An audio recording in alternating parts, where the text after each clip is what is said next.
let's go ahead and get this started, guys. This is going to be episode number 8 of Offensively Accurato. We do have a co-host which joined me today. It's a quite stark difference from yesterday. I do have Donny in here with me. We have some few things we're going to go over, guys. You probably already saw the title of this. 2 clown stories at once. They're 2 entirely different stories. However, they're both just as ridiculous, both in different ways. One in a ha-ha funny way, one in a ha-ha that's not funny kind of way. And we're going to go ahead and break these things down. Forgive me. So I did have a group of announcements I want to go through before we get to this, guys. So I got to get better at doing calls to action. That's one of the things that has been brought up to me because I probably don't do it nearly enough, or honestly, like in the spots that I should. So let me start by saying, if you want to follow me, make sure you followed me on X. Make sure you're following me on Facebook, on YouTube. Atlas Thugged is the handle for every single one of those. My Facebook's also tied to my actual name, which is Aaron Shepard. Those are the 3 main platforms I'm using right now. You really won't find me anywhere else because most places don't like Christian nationalism, and X will probably be where I'm at for the majority of the time being, and we'll see where the free speech winds blow from there on out. And with that being said, let me go ahead and bring into our Discord, which we've had our Discord for quite some time. In fact, it's probably got, I think, like 4 members in it. It's me, Donny, and a couple other people who have joined in from the YouTube who slowly kind of trickled in. But I'm saying this for anyone who might be any level of interested in coming onto the show, or maybe even just having a comment here and there, not even being a full co-host or a full participant, but someone who even wanted to have who wanted to come on at an end section to give their comment when we open those things up. I know we haven't been doing it because we switched to Spaces. We switched from Spaces. I would like to bring that back into the fold, obviously not with this episode, but in the future, if we get a lot more people signed up in the Discord, I would like to move to be able to have like the last 30 minutes or so, maybe in less than that, be opened up to the floor. We bring people up on stage. You can request to speak. And from that point forward, we can, kind of, obviously we'll vet you to get you into the Discord. But from there, we can bring people on and have more proliferated discussions with those in the audience. And I say that too because I also encourage people who entirely, disagree with me or think that I'm wrong on something. I would encourage any and all of that. We would love to hear your opinion versus mine. I think I'm right, but you need to prove me wrong. So we'll move from there. And with that being said, let me go ahead and swing it over to my co-host, Donny. Do you want to go give an introduction, my brother? Yeah, hi, I'm Donny Brook. Politically, I'm somewhere between conservative and libertarian. Socially, I'm somewhere between punk and hippie, which I know those things probably sound a little weird, but it makes sense, I promise. It makes sense, I promise. That's fair, though. And that's Donny. We are, what should we say? You are L and I am R. So one is left and one is right. But we're both on the right-hand side of the political spectrum. So you're going to have I guess, what would you say? A more left-leaning right-winger versus a right-leaning right-winger. That'll be the dynamic we take on. Actually, a better way that you would put that, Donny, was we're the yin and yang, right, of black pill and white pill. Me being the black pill and you being the white pill. And it's necessary. We need both, right? We got to keep each other in check and make sure the balance is there. And so before we get into the first topic, though, let me open it up to the meantweets.com again. I do have a sponsor. Luckily, I have someone willing to put their name alongside mine. And again, they are a heavily MAGA, partly conservative, but American company. It's essentially a guy and his wife. It's mainly just the guy. They do it from home, printing press. He does a bunch of different crazy things, like stuff that I really don't understand because I'm not artistic like that. So if you want to support me, you want to support him, make sure you go to themeantweets.com, take a look at all of their apparel. They have quite a bit. And then again, RedPill10 is the code if you want a 10% discount. And with that being said, the best way I can kind of sell their product over is if you're tired of using your words, you don't even want to use your words to get your political opinions across, the best way to do that would be putting it on a t-shirt and then just walking past somebody. And that's really all the talking you got to do. So with that being said, though, let's bring it over to the first topic. And you probably saw it, which was $50 minimum wage an hour. And this was said by Representative Barbara Lee from California. And of course, of all places, where would you expect such knowledge to come from? So I actually want to turn over to you, Donny. What is your opening thoughts when you hear $50 an hour minimum wage? Oh, my first thought is obviously she doesn't understand how money works or how the economy works. Um, but I think we also have to have a big discussion about whether we need minimum wage at all. And even after that discussion, if we do need it, I think it's just to protect kids from getting exploited when they get their first job, so they're not getting taken advantage of. It's not to guarantee everybody a living wage for every single job. And so when I hear it, I I actually, because I'm for those who might be familiar with me, and but for those who aren't, my father was a small business owner the majority of his life. So as a kid growing up in the household, just entertaining the thought of some kind of huge jump to the minimum wage is a big like, what the beep are you talking about? The one thing I did want to bring up right away is, though I do agree with the fact that there is a non-existence of living wage jobs.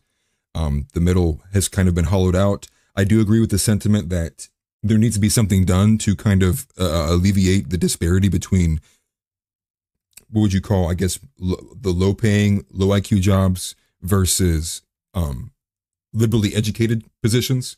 There's really no middle ground, right? Outside of the trades. Back in the day, you used to be able to live off of something as simple as like being a delivery driver. I say that as like being a milkman, right? Or things of that nature, being a post office person. And a lot of those things are kind of disappearing, or it's at least getting more straining to live a life or at least have a family on those kinds of wages and salaries. So there's credence to the idea. However, the idea that you would raise what California is currently at $15 an hour, a $15 an hour to a $50 minimum wage jump would quite literally destroy California's economy in overnight. And to think that these are the people that are still getting elected into these positions to espouse these ideas is absolutely beyond me. But again, it's California.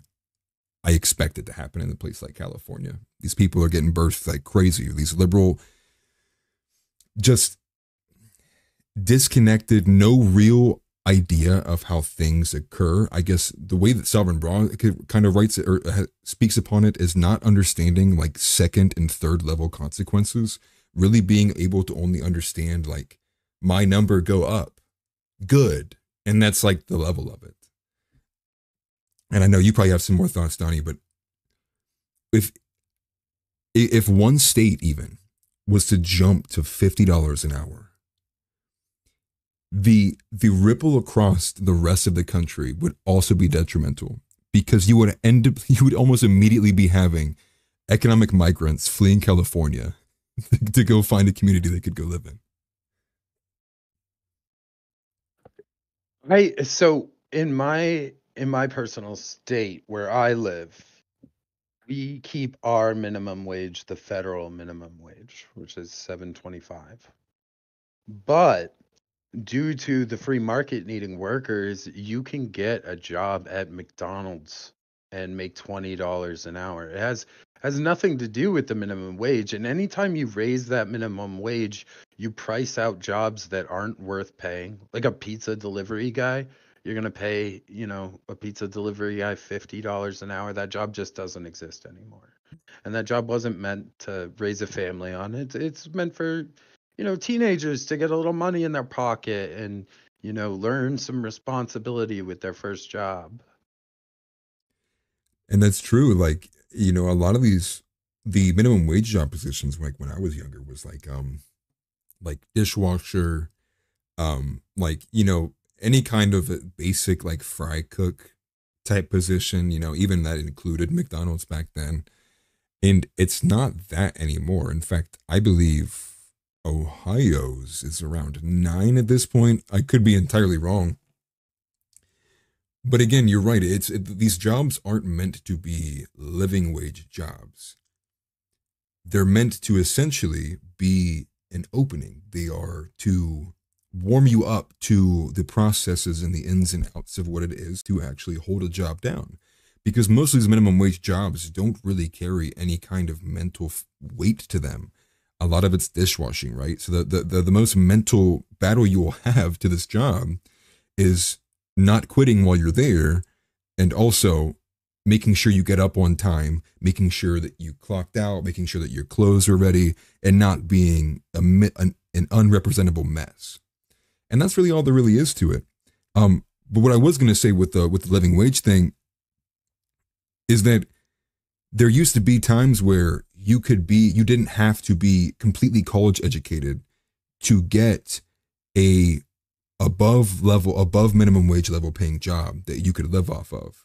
So this is separate from the minimum wage discussion, but this is more so the fact that because minimum wages have risen to the point that they've priced so many jobs out entirely, it's the lower middle class is essentially getting their pay bracket is right just hovering above what the minimum wage is. And there's beginning to really honestly be no difference, being able to raise a family wise for someone who makes $18 an hour versus like $23 an hour. But the $23 an hour job is one that you need 4 years for, a 4-year degree from, as well as possible like a year of experience for doing this. And so you have this person who already has the $18 or $19 an hour job from McDonald's, like you had said, seeing no real reason to even attempt to go to school and blow all that time to essentially attain a $4 raise. And then I think this kind of stretches to not all departments, but it stretches to those that are very, very heavy, like things like in healthcare, right? Like you take it to veterinary medicine. Most of those jobs, if you follow the job market, pay anywhere between like 20, even I guess as low as like $19.50 to around like $24 an hour. And that stuff can't compete with jobs that are getting boosted like truck driving, where all you need is a CDL and no education, just prove that you can drive good. And now you're getting paid $26 an hour. So there's all this different kind of Venn diagram overlap of minimum wage jobs that pay what they do because it's being propagated by the state. They're essentially being forced to pay this. And at the same time, other jobs like reaching their limit to which like they can not pay you anymore. It doesn't matter how educated you are. It's the fact that this kind of money doesn't exist in these practices. And so we're in a rough spot because there's credibility to the argument that people do need to have an easier way of obtaining and access a living wage, but that's separate from the idea of raising the minimum wage. And people get those confused. Well, I mean, I would argue that this is just another attack on the middle class and small businesses. COVID destroyed like countless amount of small businesses. There's all kinds of businesses leaving California, Chicago. I think I just heard recently KFC pulled out of Chicago, which is That's just wild. hilarious. It is funny though. But also like those, I wash dishes too. It's hard work. It's hard work, and it was one of my first jobs. It's hard work. I didn't even get minimum wage. I actually got more than minimum wage. I got paid pretty decently Dang. for it being like an early job in my career. And again, I got that pay not because the state demanded the business pay me that but I got that pay because they understood that the job was harder and more grueling than 7.25 an hour. They understood that, so they paid that. And I think a lot of times with things like this is if you let these businesses freely decide, a lot of times you'll get paid more than minimum wage. And it's not because the state is telling them, but it's because they want people that can do the job, and they want those people to stay and keep doing those jobs. Like you mentioned, dishwashing is a huge turnover job where people won't do it for more than like a month or two. So, eventually those businesses, if they want to hold employees, they have to pay more. And the free market just kind of handles that without the state getting involved. It's crazy that we're talking But about dishwasher. Well, go ahead. I don't want to cut you off. You had some more to say. oh no, I was just gonna say, but like, you should want to better yourself. You shouldn't decide, well, my first job, I delivered pizzas, so I'm a pizza delivery guy for my whole life. I need to raise my family on this job. No, you better yourself as you go. You find different jobs. You find jobs with more money. Like, and also I think where you are in the country can also, make a big difference on like whether you need college education um, to make a living wage. Yeah. Yeah. Like regional markets would be entirely like predicated upon that, right? Like I would imagine you're going to have a much harder time finding a living wage job in the middle of Wyoming compared to if you're in a bustling metropolitan area, you know, even if you were like in Kansas City or you're like in New York City. Um, I guess yeah, the dishwasher is never expected to be a living wage. But it's crazy that you bring that up because one of the funny things that was happening to the business I was at with the dishwasher position was that they were paying around, I believe, $12 an hour for a dishwasher position, which is well beyond what the minimum wage is. But the problem was even at that rate, they could not get people to take the position, and so they were already at the price where they couldn't price it any higher. They would have, you know, they'd be losing money hiring, you know, 3 different dishwashers at like 13 an hour or something like that. I mean, according to their calculations, maybe they're wrong.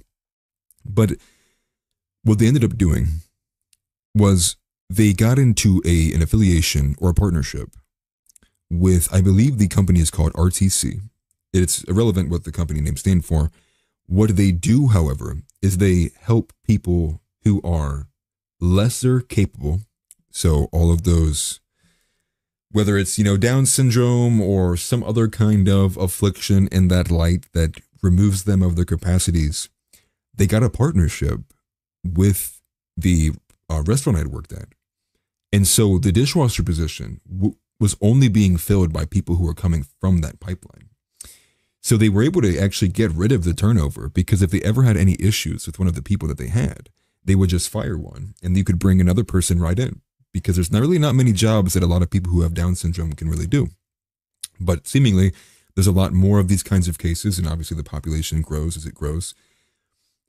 And they reverted the pay back down to what the minimum wage was because they didn't have to compete anymore.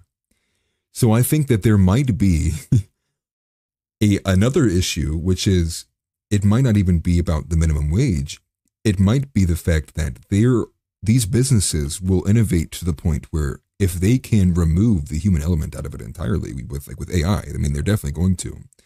But even to a lesser degree without AI, they essentially are handpicking people who don't have the self-agency to understand that like they're being taken advantage of.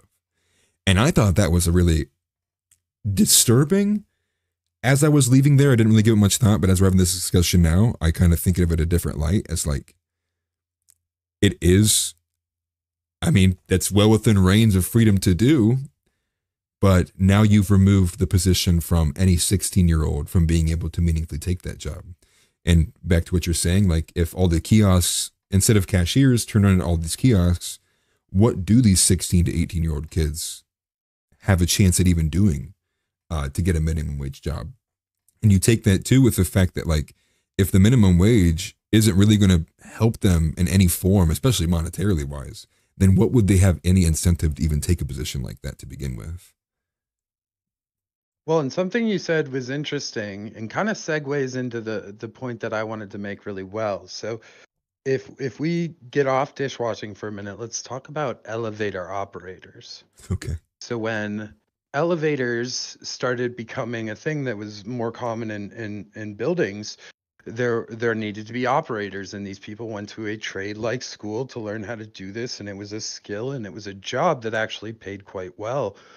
And you could raise a family off that job, but they kept demanding more money and going on strike. And then the elevator companies eventually realized that, you know, we could figure out a way to get rid of them, save a ton of money, and we don't need to worry about them to go on strike. So they started developing the automatic elevators that we see today. Yep. And the next time the elevator workers went on strike, they just started putting in these automatic elevators everywhere, right? Because these Yep. people just kept demanding more and more until the people decided, well, this job isn't worth paying that much for, so we'll just automate it. You know, Yep. it happened in history before we were even talking about AI, right? When we're Yep. just talking about mechanical engineering, you know, if you keep demanding too much money for a job that is not valuable enough for that amount of money, they'll get rid of the job. Yep. They'll innovate it whichever way. And like you said, it doesn't even need to be with AI. Um, what I think AI is going to be obviously from this point forward that will be the main taker of jobs from this point forward. It's not going to be like no Mexicans coming over the border taking your jobs. It's the fact that automation is so rapidly evolving that we really honestly can't keep up with it. Crazy thing too is like there's also, it's really kind of hard to even judge because say you do spend the 4 years and you're like, okay, I'm going to better myself. Like you run the chance that in those 4 years you went to school, that everything you went to go learn was being automated while you were learning about how to do it. And then by the time you get your degree, you got to go find another job to do because what you wanted to go do got automated. Or in fact, or some automation took place. And that's the thing too, like it doesn't even need to be fully automated. Like just by the fact that like these, like with McDonald's can automate a portion of their process, it allows them to operate with half the staff. Like now if you eliminate an entire faction of like, you don't even have to worry about taking somebody's order. Well, then now you only need 2 people to monitor the kitchen. It's way less stressful now. Like they don't got to talk to nobody. They just got to make sure the food gets put in and it goes out. Yeah, and McDonald's, like if we're talking McDonald's specifically, there's not a single job in that entire building that's worth $50 an hour. Right. There just isn't. They don't, in your corporate offices, I'm sure there are people that, are paid that much justifiably, but in each individual McDonald's that you pass by when you're taking a trip, there isn't a single job in that building that is worth $50 an hour. So Exactly. all those jobs that were, for those kids in the area, my kids are going to be, my oldest is going to be old enough to start looking for a job in a couple of years. And it's all going to be automated because people demanded more money for less skilled work instead of improving themselves to try and better their situation. And it doesn't actually necessarily even need to be college that you improve yourself with. There are other skills that you can learn that you can, value. I make almost Yeah. my whole living based on the fact that I'm just really good at talking to people. That's it. And it's good though. And that's a skill, right? Like It is. I it's wish just a somebody told me, development. when I was younger, that you can make a whole skill if you are good at talking to people and you can kind of persuade them into doing, what you want them to do. Yeah. You get the and it's like the learned charisma too, right? Like the more you talk and the more you talk to other people. I'm sure you have it happen to you too. Like you run into the occasional person who's like, got bounds more charisma than yourself, and you kind of pick up a couple of things from them, right? And and that's 100% true. Like not everything has to come from liberal education going to university. Like trade schools are a thing too, and I know it's the same light, but a lot of trade schools aren't particularly like pen and paper like college education classes. A lot of those are like actual legit programs where you go in for 4 hours, and for those 4 hours they're gonna show you how you take an engine block out of a vehicle. But True. It is. I would definitely advise people get into trades because the whole meme of learn to code was, it was funny, and there was people that took that seriously and was like, oh, I'm going to learn to code because that'll future proof me for sure. I'll be okay. And then like one of the first things AI starts doing is writing code. yeah, Right. And yep. then the other thing was, when people were talking about universal basic income, there was the discussion of what would humanity do? Like, oh, we'll make art and do creative endeavors. Again, that was one of the first things AI started doing. And it's crazy because everybody had assumed the opposite. Like everyone had assumed that all these blue collar jobs would just get nuked, but it was the complete opposite. It was, what was it, like artists or what, like arts and creation and um basic code writing. Forgive me, I'm not thinking of the right word. Are like the 2 job markets that are being threatened the most right now, and it's because the most innovation and developments happening with the AI is in like the fact of like video generation. I believe it's what it's called, Sora or Sona. Can't think of what that new product is that's been putting out all of these AI generated videos that are Terrifying. super close to being real. I think it is Sora. It's very scary. It's, yes, it's terrifying. But to bring it back though, the point was these people trying to predict this were sitting there going like, okay, well, like obviously, like if they're going to automate like levers that can just do these things in time intervals, and like no one's going to be working at Honda anymore. Well, guess what, dude? The Honda plant's still hiring people, and what's going on is all these people in code are freaking out, changing their whole forward-facing business model to include coding. So now how you have all these guys biting at the bit because the entire market has been uprooted by something that could literally change it entirely. And it's wild because you had all of these people who were so set and determined that AI would follow the exact path that they had in their heads, which was the easy stuff would be getting done and automated first. But in reality, that's not happening. And I think part of the reason why that's not happening is, for one, in the United States, we don't manufacture almost anything, like period, at all. I guess it's actually kind of very sad and terrifying how little we actually produce here. The majority of what makes up America is services. Not that that's bad, but if we were to actually truly become a bit more of America first, isolationist country, we're going to have a more manufacturing base here. But with that being said, the majority of the people who are playing with AI are like technologically leaning. So it would make sense that they would use AI to benefit their own works before it would like proliferate into the hands of someone at Honda looking at a way they could architect it into their business model. And again, I think that goes to the fact of like, we don't manufacture almost anything here.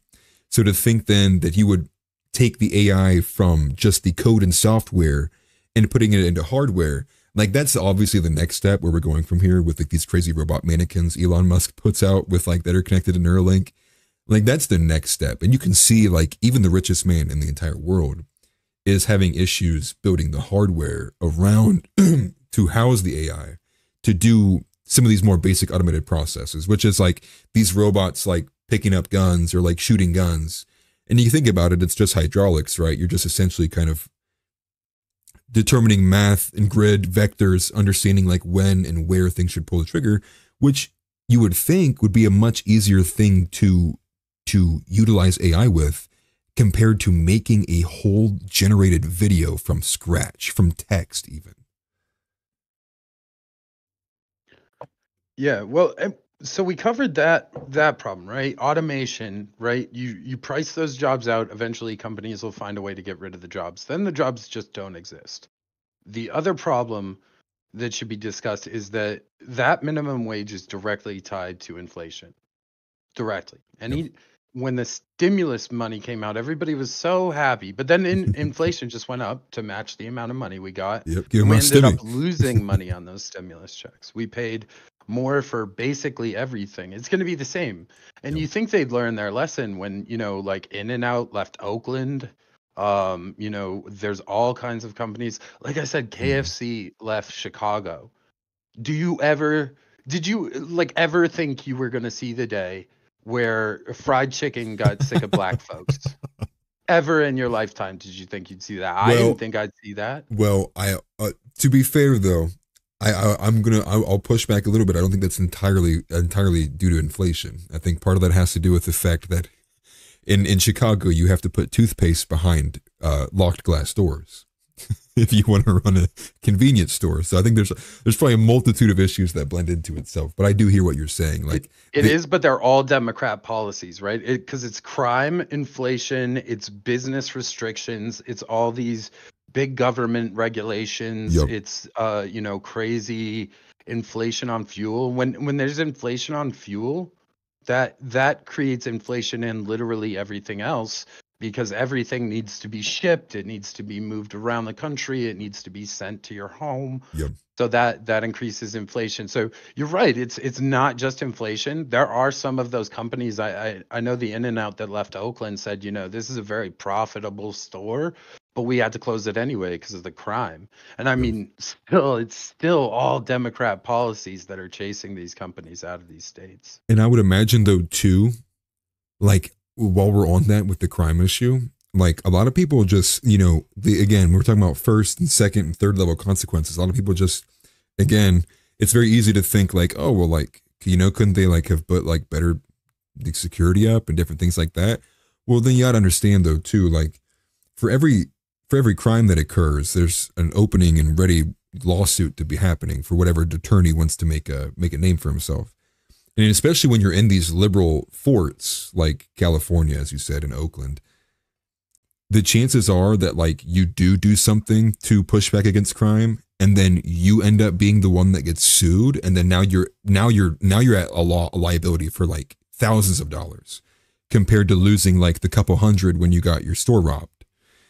So I think there's also that plays a lot into it too, which is why entire businesses are like, nope, we're out, dude. We're not even gonna take the chance no more, dude. Like if you want us, like come to Utah. Like we ain't in Cali no more, man. We can't handle it. And I think they're all kind of catching on to this fact that like there's no winning for them. And you had said it best. It's all Democrat policy.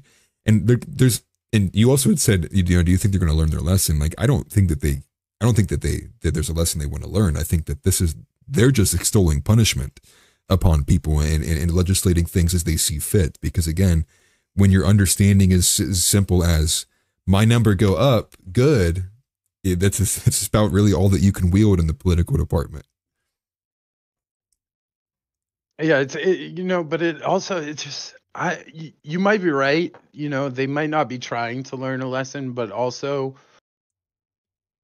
they live in these areas. You think you wouldn't want to destroy your own community? I mean, you'd think a lot of them at least live in these areas. But They don't know anything about like how money works. They say, "Oh, everybody's it looks like people are struggling money wise. Let's just print more money," which just devalues the money that we already have. It's lunacy. So you're right. Maybe they're not learning a lesson, and it's specifically destructive. I lean towards it's specifically destructive. Where I would give credibility to your argument is like I think that the left is really good at using useful idiots. So maybe these individuals, like maybe Barbara Lee really does believe that $50 an hour is like a rightful thing. It'll make her community better, and she's an idiot for that. But maybe she really does actually hold that belief, and she's not doing it out of malice. You know, because who am I to say? I can't read someone's heart. But if you were to ask me, and if I was a betting man, I'm gonna be like, no, they're straight up lying to you. And what's hilarious is like you say that in their communities, like, do you think though that like because how often do you think that Rep Barbara Lee was going to the In and Out there in Oakland? I really doubt she was really going there that much. There's this like this separation, this hierarchy of like these are like elite people, dude. How most people that are in the Congress that aren't like fresh in representatives that are conservative, they're so all of a sudden their net worth jumps up to, oh, you were worth like $30,000 last year, and now 7 months later you voted on one bill, and now you're worth 840K. What happened there? And I think there's a lot more of like the House of Cards kind of exchanging of hands that happens. Like I really don't feel like most of these Democrat politicians care about their community as like an environmental like city, the structure, the ground it's on. Like when I think that these people care about their communities, they look at the people and they're like my queens, my black queens, or like they look at their community as that. They don't look at it as like the buildings, I would say. And at least this seems to be my perspective from the way that these people act. Because again, you're right. And then take it to Seattle. The guy, I can't remember what his name is, Ted something, the mayor, who had his whole the whole city was burning down, and he was like, no, it's peaceful out here, man. And like he has to duck a bottle that comes through. I mean, that you gotta expect, like that guy can't live much further than an hour from where he works at. And he clearly didn't care what was happening to it to his community. So again, I get it's a different person, but I think that the sentiment's there. Like I'm more inclined to believe that these people are evil or in fact just robbing the silverware while you're the one being affected than they are truly coming from an organic faith and belief in the principles they're trying to press upon the people.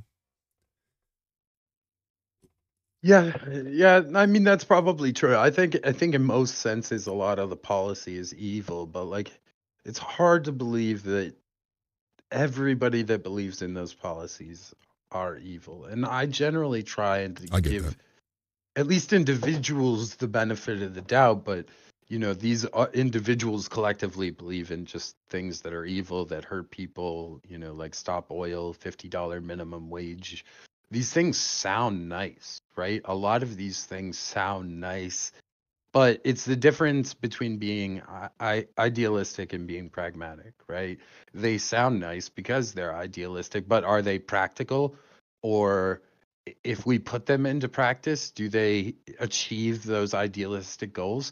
They almost never do. They just sound nice and then cause like an infinite amount of Right. destruction. Like idealistic pipe dreams.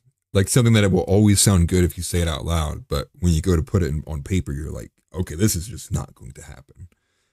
And I think honestly, Well, this is a great spot to play the clip because I play it. especially with her, like, and I just want you to hear how she talks about how she used to run a business.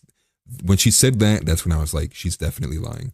So let me go ahead and pull it up on screen, make sure it's all good and ready. Okay, let me play it. You're calling for a $50 an hour federal minimum wage. That's 7 times the current national minimum wage of $7.25 an hour. Can you explain how that would be economically sustainable for small businesses? You have 60 seconds. First, let me say I owned and ran a small business for 11 years. I created hundreds of jobs, benefits, retirement benefits, also health care benefits. I know what worker productivity means, and that means that you have to make sure that your employees are taken care of and have a living wage.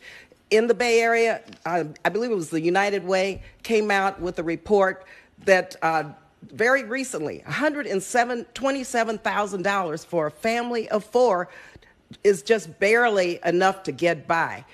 Another survey very recently, 104,000 for a family of 1, barely enough to get by. Low income because of the affordability crisis. And so just do the math. Just do the math. Of course, we have national minimum wages that we need to raise to a living wage. You're talking about $20, $25, fine. But I have got to be focused on what California needs and what the affordability factor is when we calculate this wage. Okay. So to be fair, she does at least say this, that she knows that like this might be a reach for any other state besides California. So she's got to care, what California needs. But the way she talks about she used to have a small business, then goes right into I made hundreds of jobs, and then starts using wokeese, corporate language about like the quality of life. Like no small business owner cares about the living wage prospect of where you're at. Most small business owners care about you as a person because it's a small business. You're more than likely going to become friends in a short period of time because you work together like that. But in no way did me hearing her speak like that do I sit there and go like, wow, she must have really led a really good small business. But maybe you thought differently. I don't know. No, I didn't. I didn't. And I think if she still ran that business today, she wouldn't be pushing this legislature that would obviously crash whatever business she did have. I did try and quickly look it up. It looks like maybe she was a social worker that had some kind of like mental health help business. It's not exactly a mom and pop Yeah. pizza place, you know what I mean? That makes more I sense that she'd be charging these kinds of rates then. Yeah, I mean, again, don't quote me. I did a little research while we were listening to the video, but it sounds like something where her company would largely be charging insurance, would be my guess. Oh, so then again, it wouldn't matter. They would just hike their prices to match it. And then Yeah, again, but too, I like mean, therapy has these crazy rates of like, you pay a therapist $200 for 2 hours or something like that. And she's like, oh, I can easily raise it to 50 an hour. so if we try to, you know me, I don't like to just look at the symptoms. I like to try and look at the core. So let's try and figure out what the core of this is. And this is what I think it is, and let me know if you disagree, but I think what's happening is they're opening the border. They're bringing all these illegal migrants in. They're giving them cards. They're giving them hotel rooms. They're giving them just free money and cell phones, and then they're fighting to up the minimum wage. And what they're doing is they're buying a voter base, right? The black community is starting to kind of back Trump, and that's a huge voter base for them. So what are they going to do? Are they going to try and help those people to win back their votes? No, they're just going to import illegal aliens to bring in and vote, and they're going to give them free stuff and say, hey, we're going to raise the minimum wage. So even though you don't have any skills or speak English, you can still make $50 an hour. And all of this to me just seems like a big scheme to buy a new voter base. Yes, I actually I agree entirely with you. The only thing I would add to that is like they can get people behind these ideas because like we had just had this whole 30-minute discussion about the difference between a minimum wage and a living wage, is that when your voting bloc is like literally retarded, that you can convince these people that a minimum wage job should be a living wage job because they deserve it, right? Like fairness, well, you're a good, beautiful 10 out of 10 queen, slay queen. Like you should make $50 an hour working at Starbucks. Like who says you shouldn't? And so I think when you get a sentiment, which is that most people are feeling, which is like, and I mean, if you're not paying attention to the news and you're like, you're a 20-year-old girl and you're like, dude, like I'm just like not making enough money. Like something is wrong. And then you hear someone pushing to raise the minimum wage to $50. Like, why wouldn't you want to be behind it, especially if you have no real understanding of the consequences?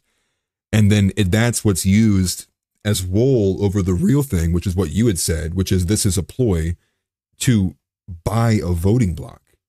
Like just pump out policy that continues to bring in that will encourage the flow and honestly will encourage the flow of migration of people to California, which is that maybe the goal is to bolster the congressional, the voting power of California. And then you turn what, like an already like, I believe it's a 70, no, maybe it's not that high. It's the 44 electorate votes. And then it turns out that California is going to have 49 come the next election because they just have that many more people. Because that's the way the laws are legislated, is that we go by census data. And so if you have more people, well, you need more representation. That's just the way it works. And so obviously it works on paper when the founding fathers wrote it, but they weren't expecting that, the administration that ran the country would start committing sedition against its country and start doing things like this. So who knows? But I do agree entirely with exactly what you had said. And it's unfortunate. It's not just California though, because they're shipping these people all over the country to different states. In Massachusetts recently, they started asking people to take migrants into their homes, their personal homes. So it's not just California. They're changing the voting demographics of every state. These people are getting shipped wherever they want. I feel like should I play that video? The one of the lady with essentially the neo slave, where she explains how I'll have to take a second to look this up. Play it, because I'm a big proponent of the Democrats have been the party of racism the whole time, and they'll tell you, oh, Southern strategy, the party switched, but I mean, this is kind of proof that they're just right where they started. I'm trying to remember what the keywords would have been, man. It would have been like probably just bringing back slavery. I can't remember who posted it. But it's essentially this woman talking about how these, there it is. Oh my gosh. So it's just a small clip here. Sorry if I threw you off with that sound. I don't know why the audio turned on that one. Haitian family shares story of finding a host home. This is only a 13-second one. I'm not sure if this is the full one that I had seen previously. And it's really fun having them. What I realized is there's so much prejudice against refugees, mostly because people don't know them. Lisa says she feels like she has her own personal chef, as Wildande loves cooking. Te gusta? And it's really fun. It's so hard. Like, I'm sorry, dude, but like what is happening? For the cost of a bedroom, you too could have a live-in luxury personal home chef. That's crazy to me because, like, as far as I know, like, they're not getting paid whatsoever. Like, the migrants are not getting paid for anything that they're doing. In fact, is it the other way? Are they having to pay to stay with this woman? Or is the woman getting credited? No. You're paying. We are paying that lady to stay in that Democrat's house and cook for her. Taxpayers are paying for her personal chef. I mean, listen. At the cost of her guest room. If you were to go with the high estimate, which I can't remember who had said it, but the high estimate, which people obviously they're gonna say no because that'd be too shocking. But the high estimate is that from the beginning of Joe Biden's presidency until now, we've allowed nearly 40 million illegal immigrants into this country. If you even have that, and say only half of them received the $3,000 prepaid cards. You take 3,000 times 20 million and you tell me why we have inflation. Like the definition of renting money, and then on top of it all, handing it to people who don't even belong in this country. Like there isn't a greater feat I could think of than convincing people that this is what America should be doing. Like that's evil. Like definitively evil. And in fact, the way this woman kind of talks is like she's just enjoying the fact that she's got a slave. Like it's just like, it's so tone deaf to me to see this stuff, especially because like, how could this woman live with herself? Like does she honestly think that these black people enjoy taking care of her home? Like, dude, there's no way. Like you got to get past me. Like this woman's clearly a racist. Well, I mean, aren't white liberals typically the most racist people you meet? I know Yeah. for me, like I am in spaces with them a lot, and whenever it gets to politics, they always have kind of racialized opinions on everything. And this kind of brings me to a point I brought up on the other show. I think a lot of the problems we face are people trying to vote in other people's interests instead of voting in their own. And I have an example of this. I worked with a guy once, and we were talking about politics for whatever reason, and he talked about how he, voted, completely Democrat down the line, blue no matter who, and Blue no matter I who. didn't tell him yeah. And that, and he's kind of offered up this information, and he was like, yeah, I really had women's rights on the mind, when I was voting, pro-abortion, which I thought was interesting because he got married and his wife was pregnant. They were having their kids. So again, he's not voting in his interest. He's not voting for him or his family. He's voting for somebody he does not know. When I hear that, the first thing my mind goes to is like, he's voting for his wife's interest.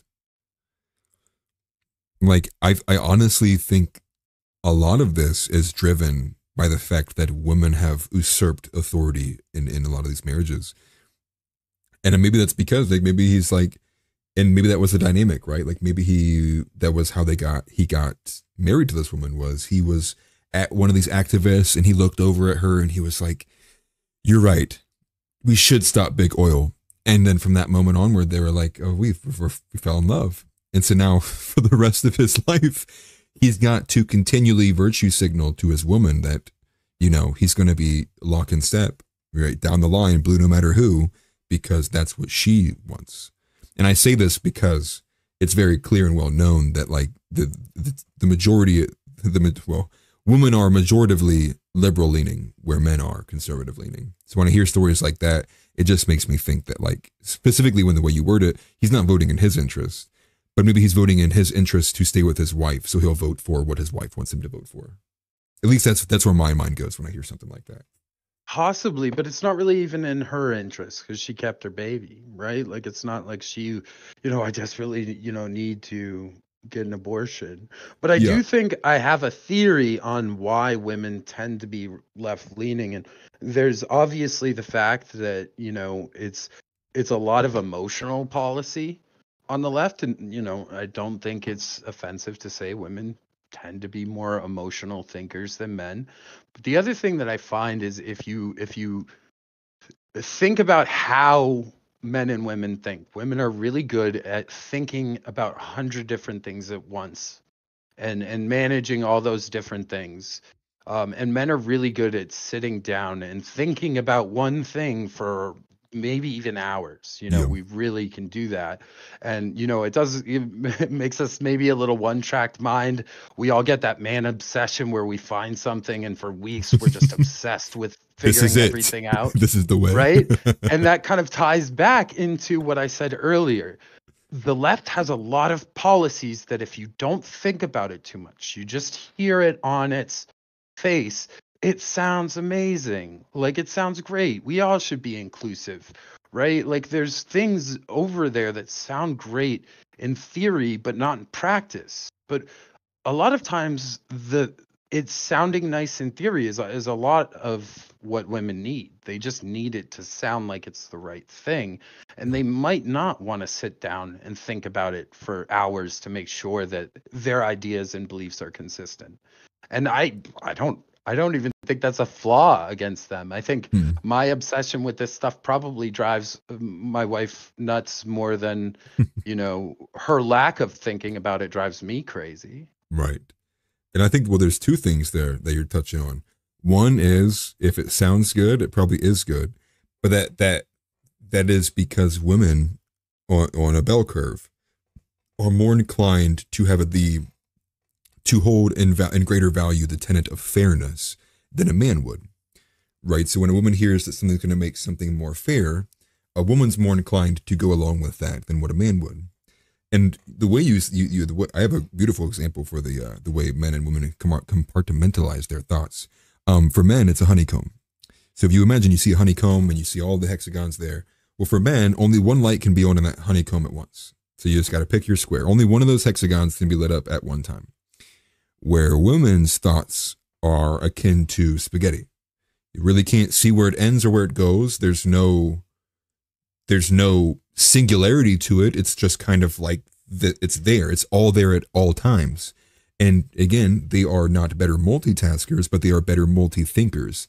They can very much quickly change lanes in terms of conversation. It's why women, more often than not, will out-argue a man almost 90% of the time, because she can just jump from here to there to over here, because they can just very easily change lanes while the man is trying to bring up a point and then he gets interrupted. He's like, I can't think of what I was going to say, like, dang it. And then, but she's berating you for the third thing and you can't remember the first thing you were trying to bring up. And so to bring it back to, you had said it wasn't in her interest either. I agree with that. I guess to make myself more clear, I don't think that she's voting in for her own interest. She's voting in what she believes is to be her own interest.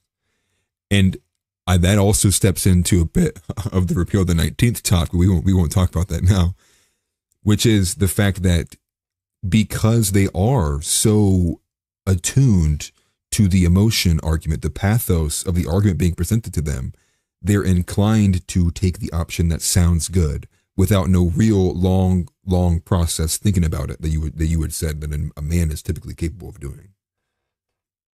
Well, I mean, the irony of the whole thing is the political left is demonizing motherhood, but it's also manipulating women's maternal instinct to care for people and has tricked them into thinking these things that sound nice are caring for people, even though the results are that it's destroying people's lives, right? So it's interesting that they demonize motherhood, but they also use that maternal instinct to try and steer their largely female base.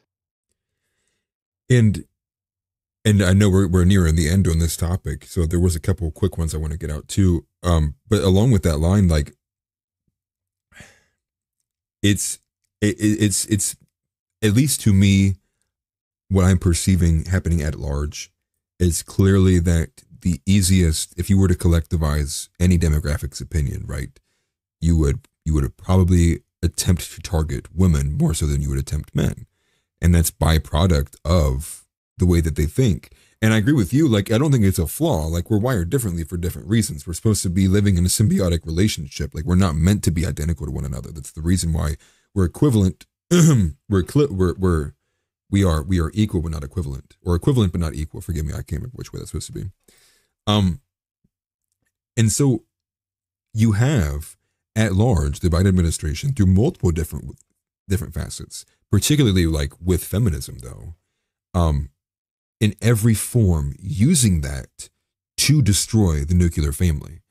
I mean, like any little tenet of it is generally like it finds its way back to being like, yeah, you don't want any part of being in a family.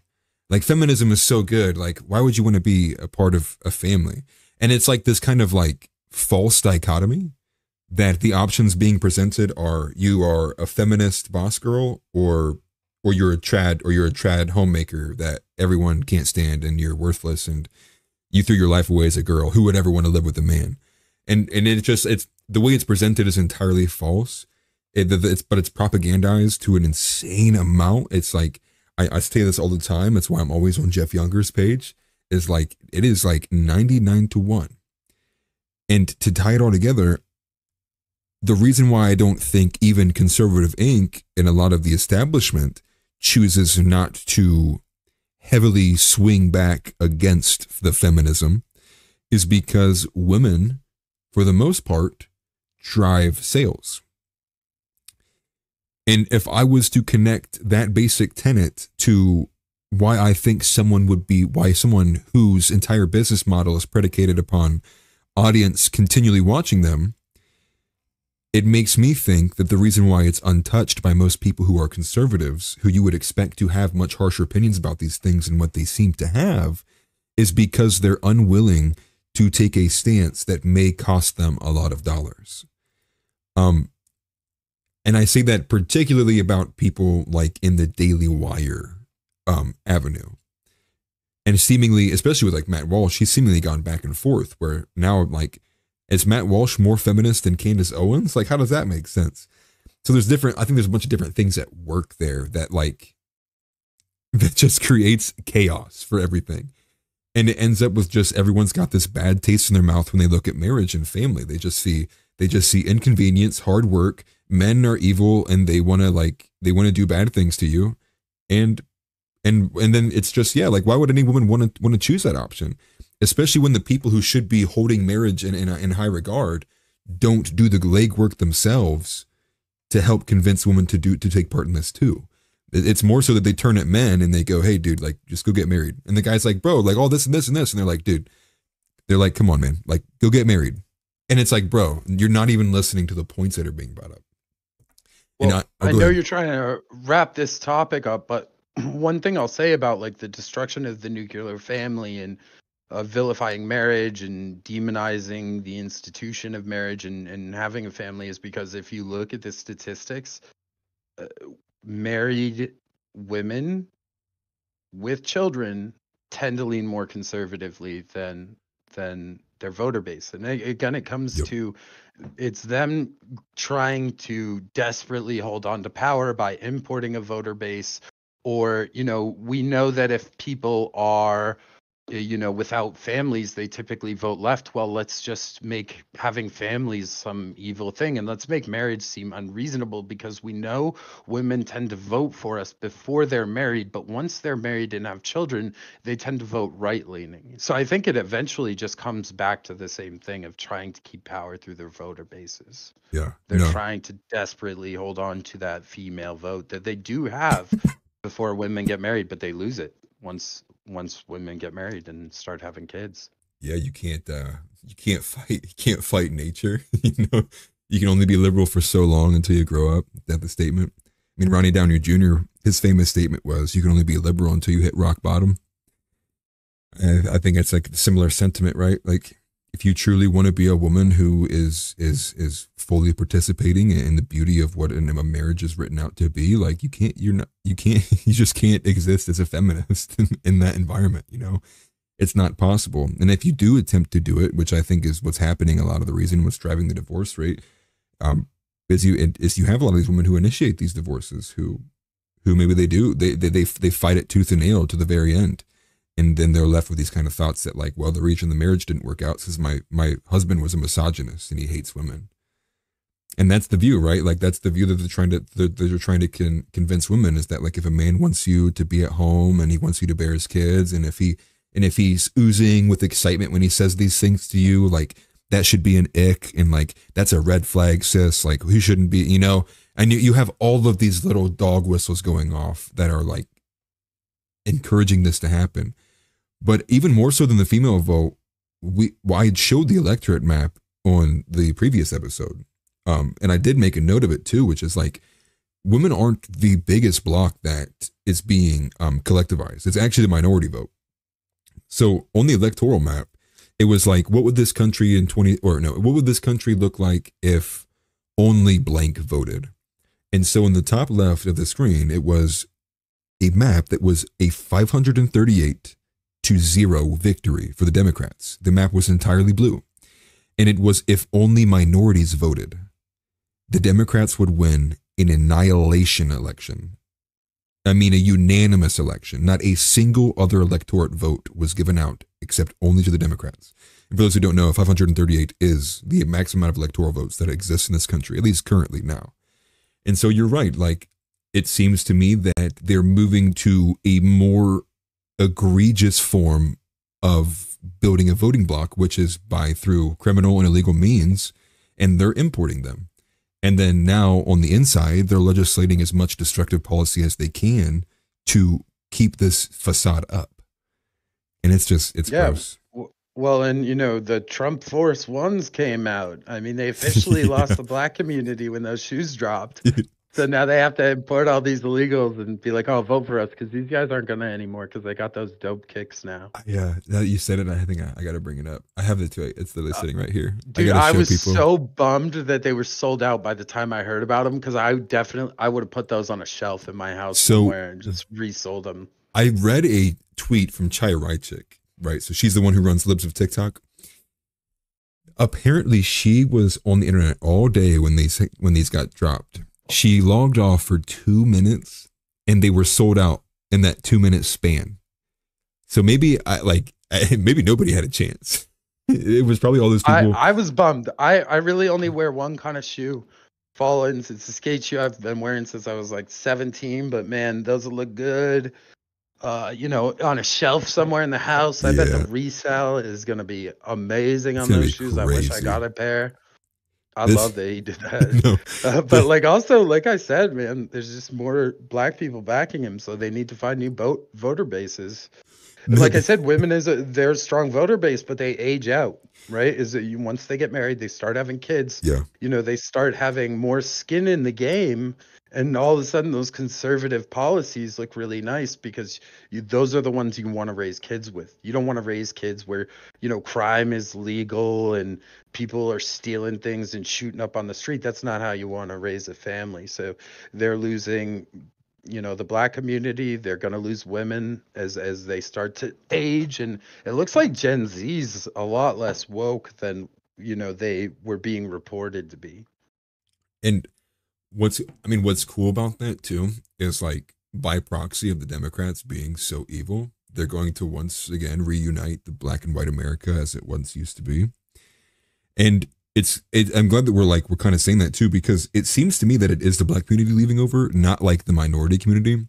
I seem to find that there seems to be an enclave cult mind that's even stronger amongst those who are and forgive me, like those from like Ethiopia, or those from like Honduras, or those from they seem to have a much tighter enclave occult mindset. And maybe that's also by nature of the fact that they're also just a much lesser educated people by the time they come to America.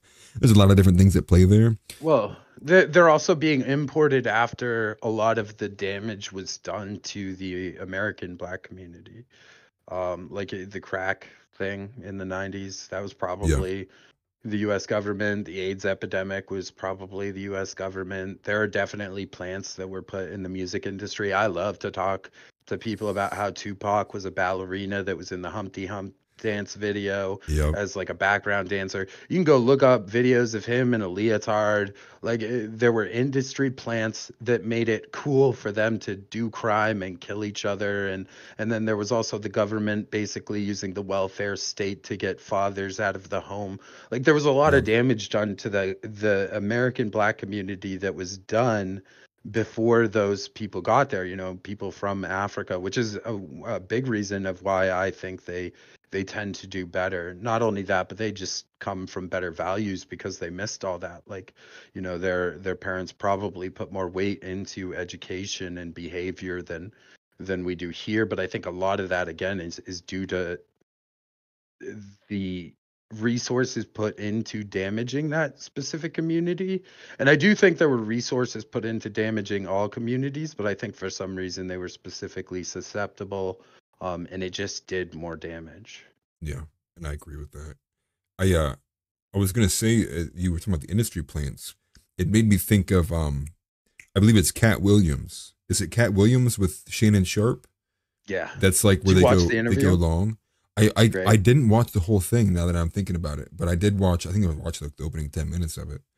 But again, because I saw Ice Cube make his response video to it. It's because essentially Cat Williams is calling out all these different artists, right? And if you haven't watched it like me, you should go and watch that, particularly when if you wanted to learn a bit more from the inside from somebody like Cat Williams about things like industry plants, about some of the overtly hedonistic behaviors that happen. Like that was a little eye-opening too. It kind of broke the internet with that. Also, big shout out to Shannon Sharp for walking away from mainstream media and doing his own thing, because we probably wouldn't have got that without him doing that. But yes, the only other thing I did want to say on the minimum wage aspect before we move to the next topic that's going to get me a bit more heated than the minimum wage is the myth of gradual. A lot of these people want to talk about like, oh, we're going to gradually, raise the minimum wage, like 50 cents in 6 months, then another 50 cents in 6 months. Like nothing about that's gradual to the actual business owner. Those costs are immediate for them. So yeah, it might be gradual that like the actual individual is gradually being paid more over time. But when you run a store and say you want to go as low as even like 30 employees, and say of those 30 employees, they work an average of 25 hours of a week, because you have some that are super part-time and some that are full-time. And now all of those hours, so every single one of those hours, so just do, 25 times 30, that's going to end up being, I can't do math. But yeah, anyways, you take a few hundred extra hours, and now all got priced up by 50 cents. I mean, that's an instant few $1,000s now you have to then rethrow back into your business model to figure out how can you keep your profit margin. So yeah, it might be gradual to the actual individual, but there's nothing gradual when it comes to the shock of the economic system outside of the individual. It is only gradual for the individual. Every other facet in the economic system, when a minimum wage increase is enforced, is hit immediately. And then they're hit immediately again, and then immediately again, and then immediately again, because you'll go from trying to get from 10 to 12.50. Well, then you'll go 50 cents, every 6 months. So then by the time you get to the end of that, I mean, the business owner had to raise their prices by like $6 on a sandwich. And so like, that's what's crazy is like these politicians will come out and they'll be like, well, we're going to gradually raise the minimum wage. It's like, no. You're going to raise it, just like go ahead and raise it to whatever amount you think is viable for that time, if it's necessary. But there's nothing gradual about it at all. Every single, even if it was raised by 10 cents, it could still entirely shock some businesses into being in the negative because their margins are so thin. And so that's one thing I wanted to add to the end of that too. I wanted to make sure I throw that in there as well, because I believe I'd watched a David Pakman video earlier, and he was talking about how like this should just go to 25 because that's more gradual. And it's just this lie. That like no part of that it's gradual. Any amount of enforcing an actual minimum wage increase will shock the system. It will actually. The libertarian in me says get rid of it. You want to get rid of the minimum wage? It would probably honestly solve some things, to be real. The only thing that I would think that it would honestly really negatively affect, would be like the tipped positions. I think you would have, maybe you would just have a super instant loss of market, because a lot of people might leave, and so that would change some things. But if you were to you get rid of the whole, like, what is it? It's like $4 an hour for a tip, what are the way they say that? It's like a normally tipped position. So that's the minimum wage for a job that is, assumed to be receiving regular tips. So they put it at that low amount. And then if you nuke that, and then that would also nuke the fact that after 2 weeks, if a person didn't get tipped enough, the minimum wage metric is what's used to help pay that server back if they didn't make enough in tips. So there might be things like that might entirely kind of like get voided out. But I agree with you. I think there's more net positives with entirely just eliminating the minimum wage and then allowing the market to dictate what the jobs are, instead of having this big block on the bottom that forces so many jobs into being. And also, too, I think if then you let some of these business owners try to get creative and pay a dishwasher $5 an hour, they're going to have some really hard times figuring out why they can't get anyone to come in their door and be employed for them. And I think it works both ways, right? It forces people to not want to take bad jobs that pay $3 an hour. The same way it's going to force the actual business owners to price their jobs for what they should actually be paying to keep someone from turning it over. Did you have anything you want to add to that before we move on to the next one? No, we can move on to the next topic. Okay. So, Topic number 2. We are moving on to Dylan Brewer. And if you have not heard about Dylan Brewer, well, you are about to. Dylan Brewer, unfortunately, is a 19-year-old kid. So he's a Florida teen. What I have here is, I believe it's a link to his GoFundMe. Maybe it's not. Actually, it is. It is a link to his GoFundMe. Okay. So let me go ahead and just read this post from Sovereign Bra here. He says, I spoke to this kid, Dylan Brewer, earlier this morning. He's been charged with a felony for doing a burnout on the pride flag.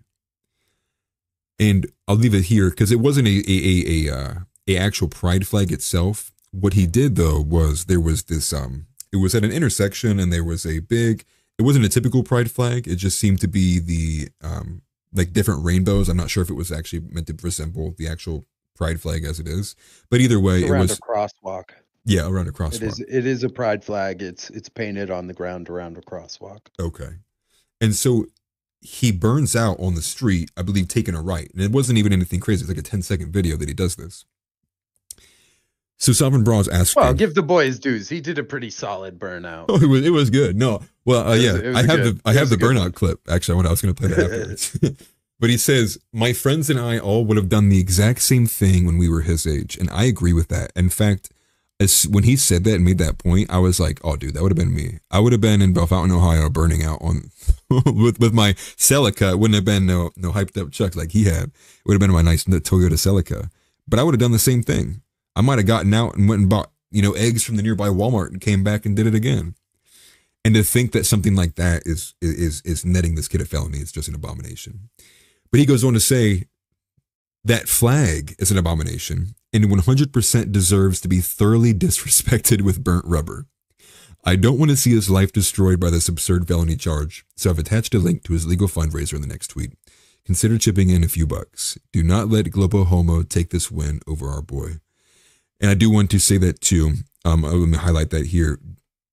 On the first reply to this tweet by Sovereign Bra, it is the link to Dylan Brewer's legal fund. So if you are interested in that whatsoever, if you do feel like you have some money to give, like I would encourage you to go ahead and reach out.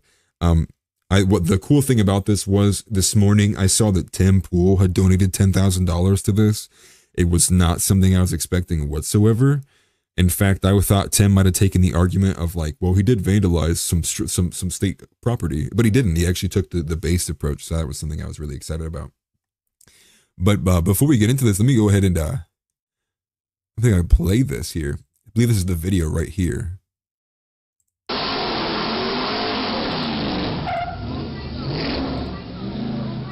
Forgive me, I'll play that again so we can see it.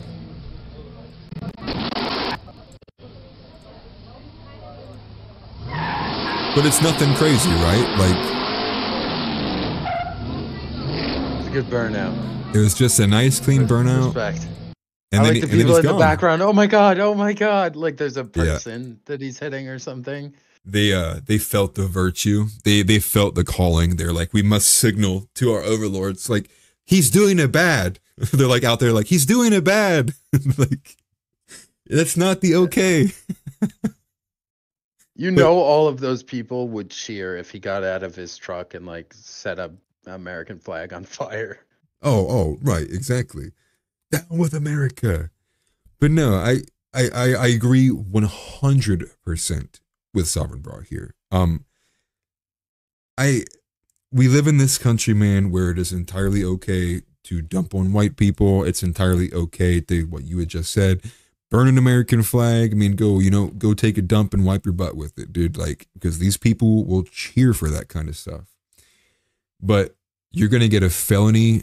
I don't know if it's a hate crime, so I don't want to say that, but it probably is. He's going to get a felony charge for driving across the street. They'll definitely try for a hate crime. Yeah, they'll easily try for hate crime. And I'm just, maybe you have a bit more of a nuanced perspective to this than I do, but I'm in the position of like, I'm entirely with this kid. Like, in fact, like I'd pay somebody $100 to go do it again right now. Like just to get the point across that like, we will do this. We will send how many men to prison it takes until you stop charging them with felonies. But maybe you have a more nuanced approach, something that's a little bit more pulled back from me. I don't know. What are your thoughts, Donny?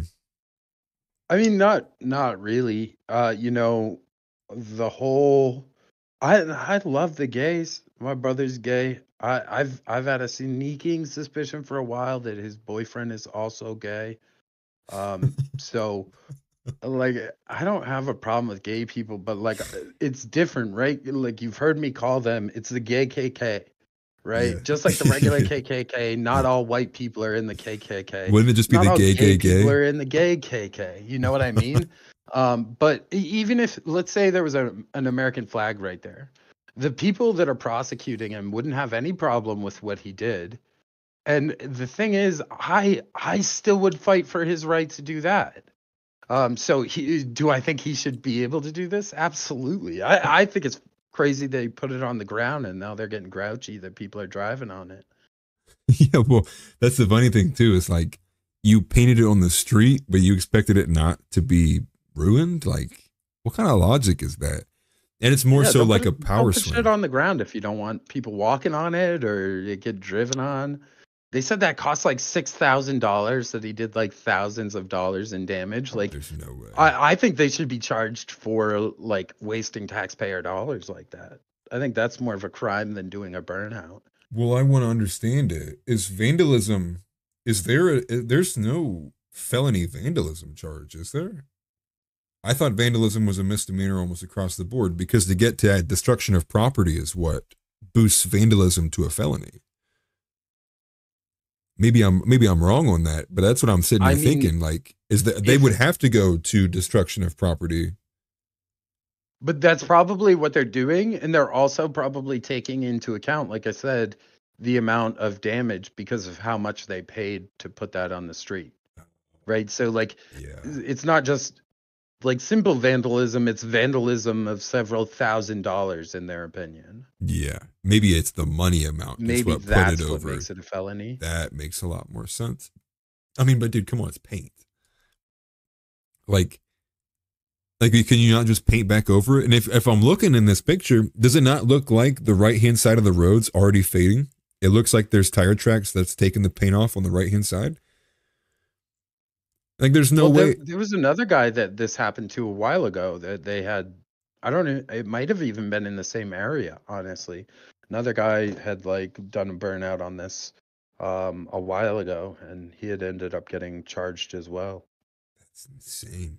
I wonder why I I'm a didn't hear sucker about that for other one. consistency, though, right? Like if that was a pride flag, I believe it's his right to do that. If that was an American flag, I don't like it, but I believe it's his right to do that. My problem is their lack of consistency, right? They say it's okay, it's freedom of speech if you burn an American flag, but it's not freedom of speech if you burn out on a pride flag. See, that's where I would differ. I'd actually hold it the opposite. Where like I don't see, like, to me this all this flag really represents is the gay KK to me, where like a maybe American flag represents just exuberantly much more than that. I mean, it's more so than just the meaning behind it. It is a literal symbol. Where this is more so like this is taking the place of the American flag. And the fact that we both sit here and know, like, if it was an American flag on the ground and some lesbo drove through on her motorcycle and spun out on it, that she wouldn't be getting no hate crime. In fact, they would be mad at the AG who even tried to bring it forward, right? Like they'd be go ahead. Oh, I was just gonna say, for the record, I agree with everything you just said about the American flag, and I still think you have the right to burn it. See, where I'm probably at, I don't like it. Again, for the record, I'm not a fan. I don't think you should do this, but I think you should. It shouldn't be a crime to do it. I guess if it was to be an American flag painted on the street like this, I would view that as to holding a bit more weight in terms of its symbolism than I guess I would if somebody was to go purchase, a $3.99 flag from Walmart and desecrate that. Like I kind of think those are kind of two different things. Like I still hate it both ways, but something like this, if it was an American flag being desecrated in that light, I would be like, I don't think that's okay. I think that person should. I don't think they should get a felony charge or like a fine or something, dude. Like don't do that again. I I don't. mean, I feel like it's my right as an American citizen, if I'm upset with my government, to go out and my property, my private property, and burn an American flag. Is it disrespectful? Absolutely. Would I ever do that? Hell no. But is it my God-given right to do that? To, express myself in the way that I'd like, especially on my own property? Yeah, Yeah. I don't think they could criminalize that, or they should criminalize that. No, and yeah, and then they don't get me like confused. Like I'm not sitting here saying like we should like ban burning flags. I mean, I think it would be a good thing, honestly. But I'm there with you where I don't like to sit in a position of authoritarian where I'm going to take someone's right away, especially when it comes to the freedom of expression on something like that, like in the person, like in their own home. But again, like if they're doing it in the front yard, like I'm not gonna like. Who cares? I don't know. No one's even gonna see it. And when it comes to like I this, love and though, respect the American flag, but as soon as the state tries to tell me they'll criminalize me burning one, you better believe I'm going to be outside burning one. well, well, it's not that. It's not that. I guess it's not that you would still be waving a flag, right? You would just pull the American flag down, and then the "Don't Tread on Me" flag would be there. So you'd still have an American flag. It just you had to regress back to a better one. Like I agree overall. Like I wouldn't want to legislate someone from in their own home being unable to burn the flag. I wouldn't. But I tell you what, I'm entirely okay with someone destroying this. But if it was an American flag, I would entirely not be okay with that.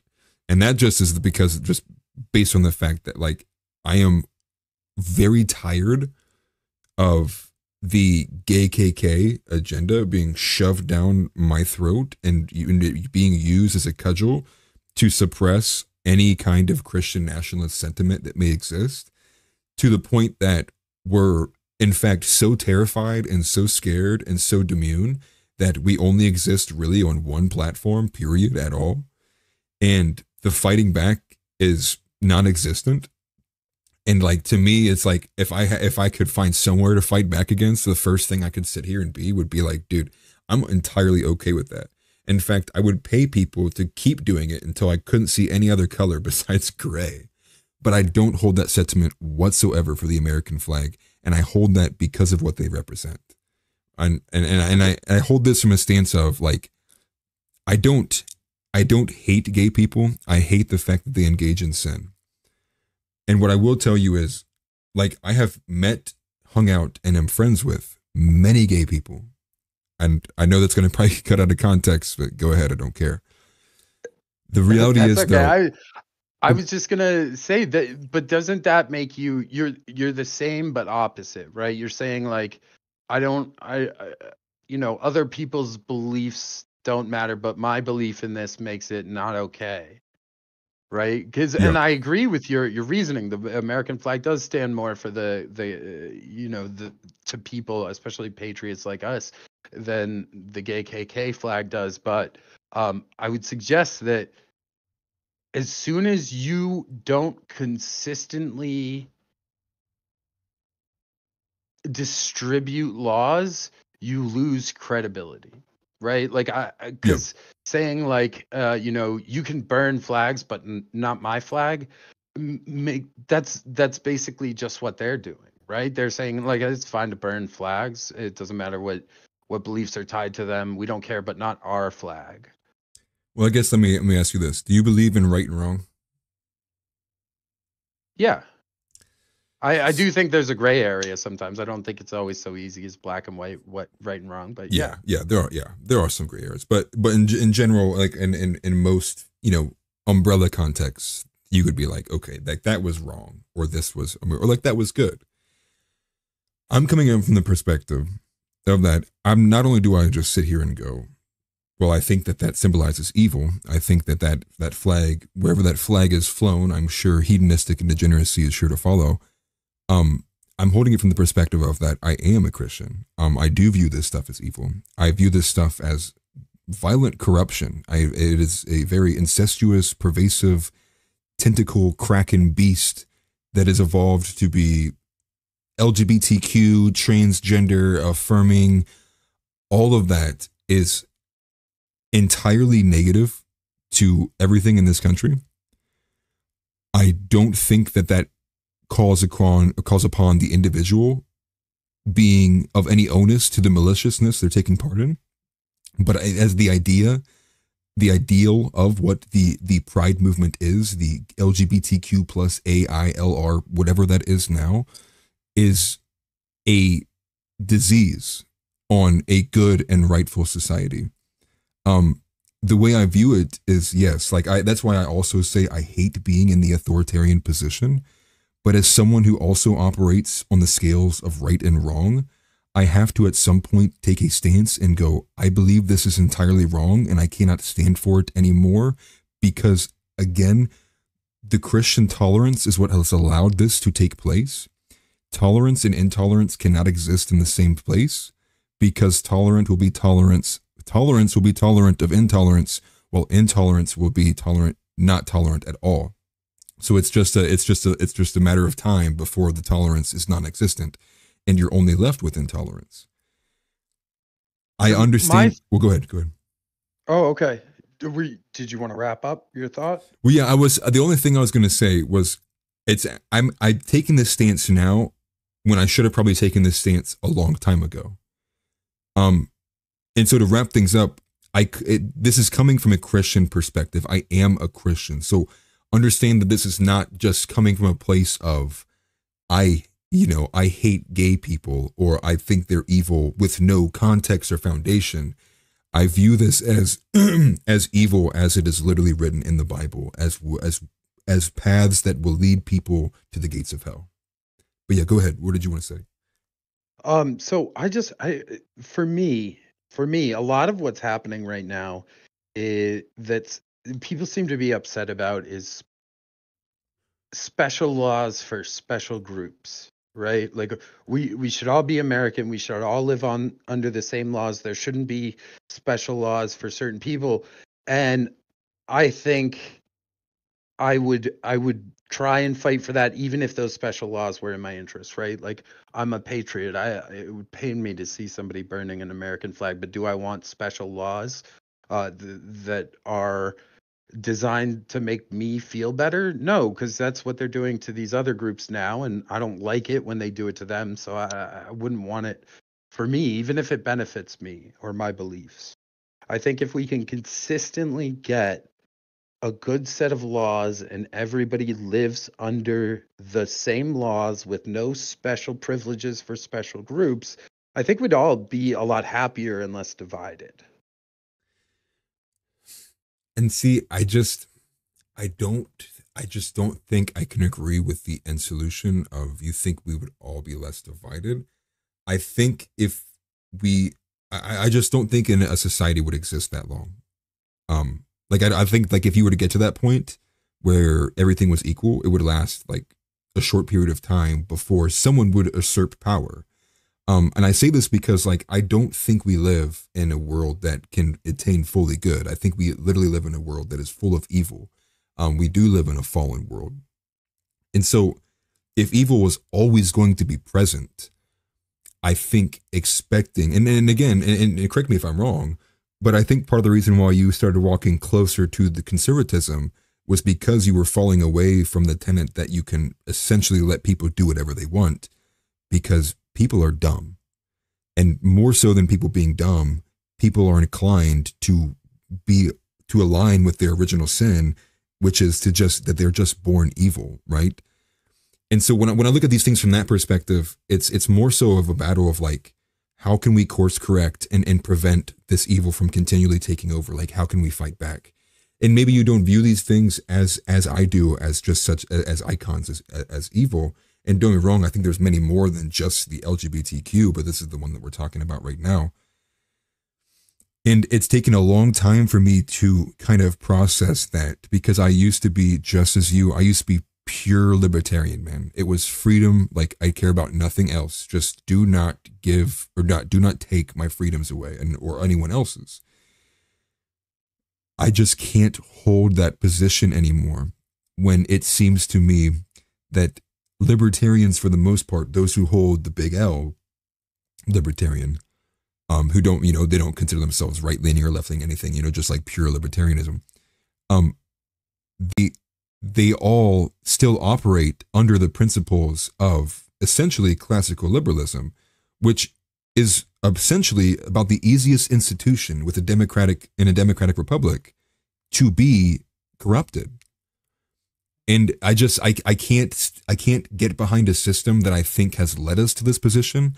I don't think any of what the libertarians propose help us out of the situation besides regressing back to the 1980s.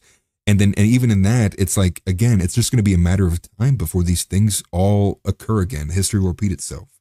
And so I think to escape this situation, and going along with John Adams, which is like, this Constitution was only meant to uphold a moral and righteous peoples. And I look at the gay KK and I don't see a moral and righteous peoples. So if we're to legislate to the lowest hanging fruit, which is to allow people to do whatever they want out of pure liberty, even if we do mitigate that against by having the boundaries, by preventing people from harming other people, we do some mitigation on that level. It still doesn't prevent the intellectual virus of, I can do what I want, the self-serving, and it's only going to eventually turn back into nihilism, and we're going to repeat these same problems. But maybe a counter to that. I want to let you talk. I mean, I don't think people should be allowed to do evil things, but if you're going by, the book instead of the flag, right? We're coming at it from a religious perspective instead of a political one.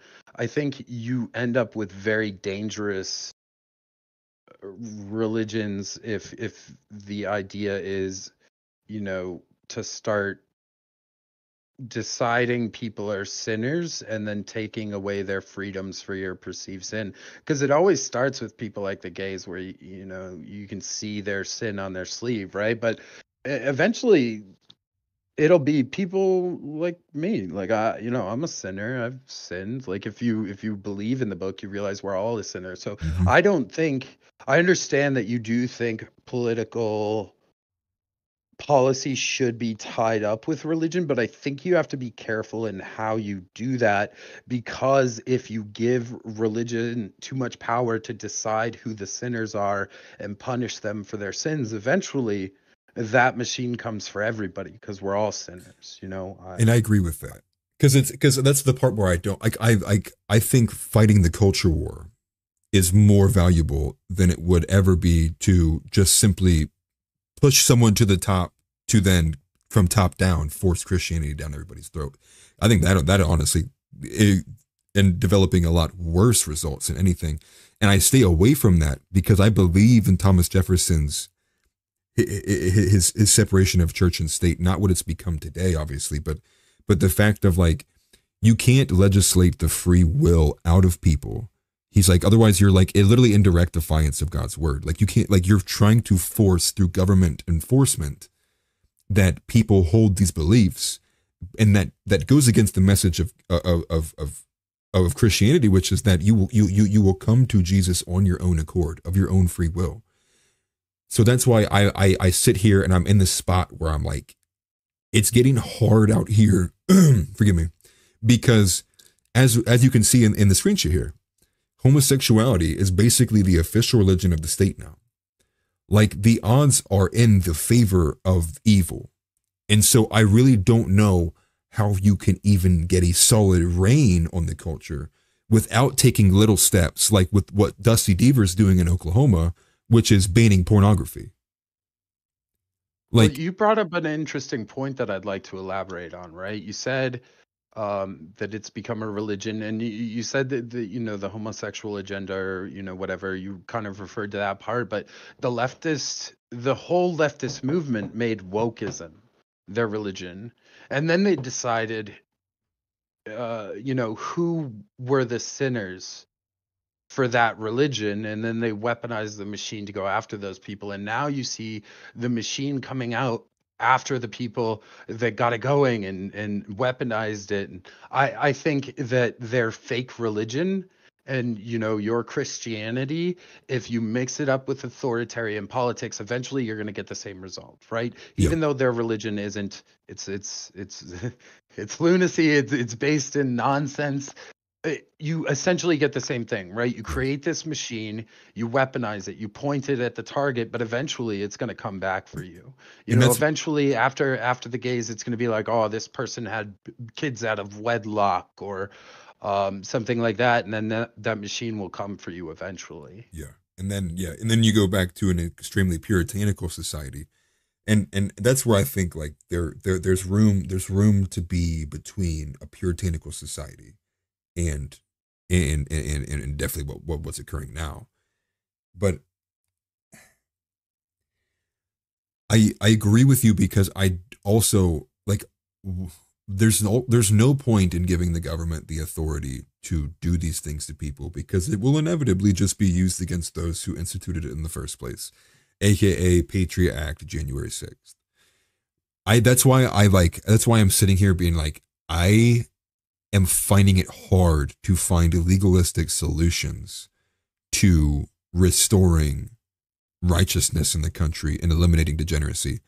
That's why it's like, you're a victim of your own sword, which is like, you don't want to take someone's rights away, but I'm sitting here watching as like, no one's legally taking my rights away, but through every metric and loophole in the system, it's being taken away, right? Like, there's no reason that this kid should be facing a felony charge, but it's by proxy that all of the people who are in a position to bring him in on charges, to trum up some ridiculous amount of cost that these things were, are all people who share that religion, because the religion is wokeism, and the left has taken over almost every institution in this country. And if you're getting silenced as well, like how I feel like people like Sovereign Brawl and Christian nationalists alike, it's like, what options are you kind of really left with without making a bold stride back into the legal chamber, because when it feels like the free speech and freedom of expression is choked out, well, then what really kind of influence can you put on the culture war? So it makes sense that... go ahead. You just said it, though. You said culture war, right? So I think you're right about that, because this is a culture war. I think trying to empower the state to fix a culture war is not, there's nothing right wing about that, right? Because it's bigger, more powerful government that you need. It's just authoritarian. It's just authoritarian. And right wing is inherently supposed to be small, limited power government that takes care of, a few things constitutionally, that doesn't have that much power. But I think, when you try and fix a culture problem with state power, you end up with two problems. You end up with the culture problem that you have, but now you have another authoritarian boot on your neck as well. Right. And and I agree with you. That's why the farthest I would go, and I think I hope I said this previously, would be something like banning porn. I'm not going to like criminalize the act of being homosexual, right? Like, just because two gay people are walking down the street, like, in no world would I think would ever function correctly, nor do I think that's any example of what Jesus would have said, would have been to go arrest people on the spot because two men were holding hands walking down the street. Like, that's where I definitely would know never you go that don't far.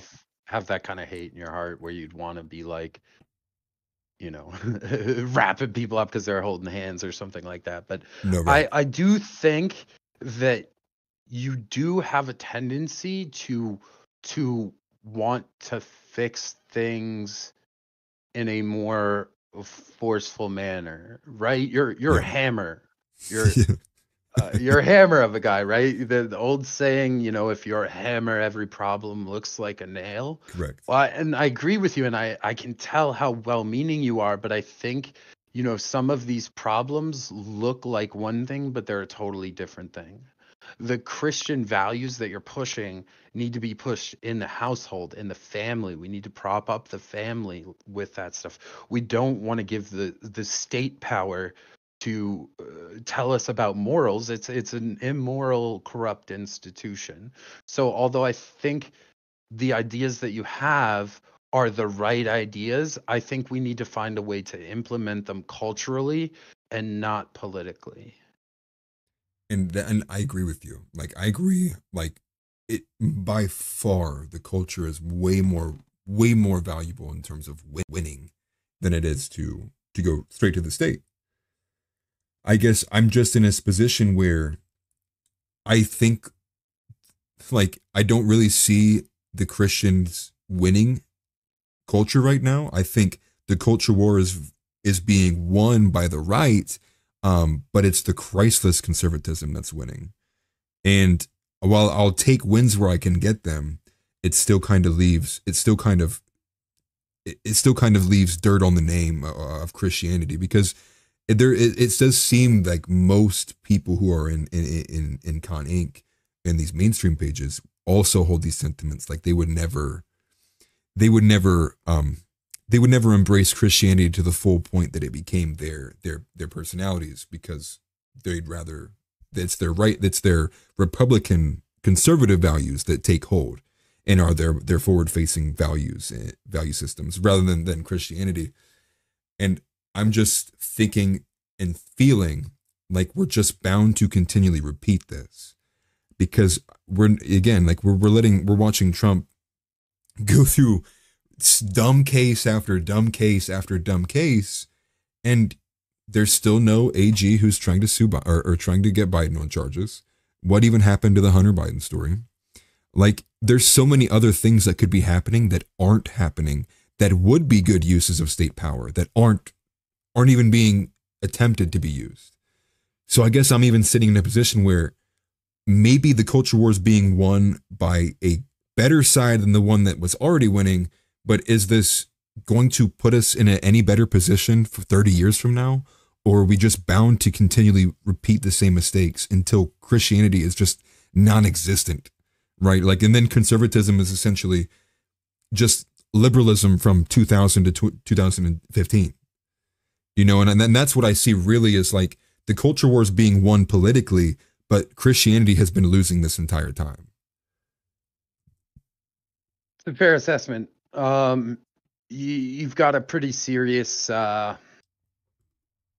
image problem, I'd say. I think the fact that, I call it the machine all the time. Some people call it the deep state or, whatever. I prefer the machine, but the machine is really good at camouflaging itself. And, when something is camouflaged, you can really only see it when there's movement, right? So when it moves to take aim at Donald Trump, you can see the machine much more clearly because it's moving. I think the machine being aimed at Christianity has done two things. One, like I said, now you can see the machine better, so we know where the uniparty lives. Yep. But you can also see the uniparty trying to move people away from those Christian values. And Christianity, I think we've talked about this a little before.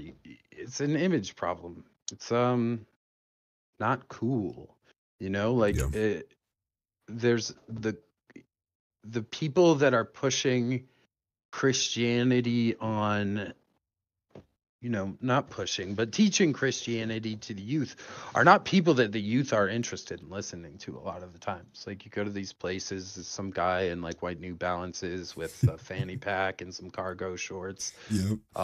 And Wayne said it best, right? Like, it's Jesus is your dad's friend, right? Yep. Like, the way he put that is, it's the same thing. And I don't think giving state power is the right answer. I think you have to address that issue. Like, you have to find a way to appeal it to young people, but also not force it on young people. I mean, I have a brother, I have a sister. Catholicism was very much forced on us, and it just really turned my brother and sister away from the whole thing, and me too, for a long time. So I think there's those two big problems. One, forcing it on kids isn't the way to get kids interested. And two, like, leftism is sexy. It says you can go out and get laid and do drugs, and Christianity's a harder sell, but like, it's also a harder sell if the guy trying to sell it to you is a huge dork. No, I mean, dude, don't even get me started there. Like, and then this is going to take it to a better area too, which is like, I agree with what you're saying, which is like, it should be imperative that's why I'm on Matt Walsh's page. It's why I'm on Candace Owens' page. It's why I'm on Tim Pool's page. It's why I'm watching Steven Crowder. It's why I can't stand Jeremy Boring. It's why I'm following Michael Knowles, and why I occasionally see Andrew Klavan, and then all the other pundits in there too, Charlie Kirk, Jack Posobiec. So it's imperative for me, what I think, is when I do see them hold a Christless position, I think it's best that we sit there and hold these people's feet to the fire. You know, I think that's more meaningful in the culture war, which is like with the shepherds and the sheep. And so if you're watching as like these big shepherds aren't doing like, or I guess aligning themselves with what you believe to be correct, it would be more powerful to get the shepherds to follow suit or understand, or maybe acknowledge that they're making a mistake, or acknowledge that there's a better way to do something, or they acknowledge that they're not living the way, you know, Christ set the example for.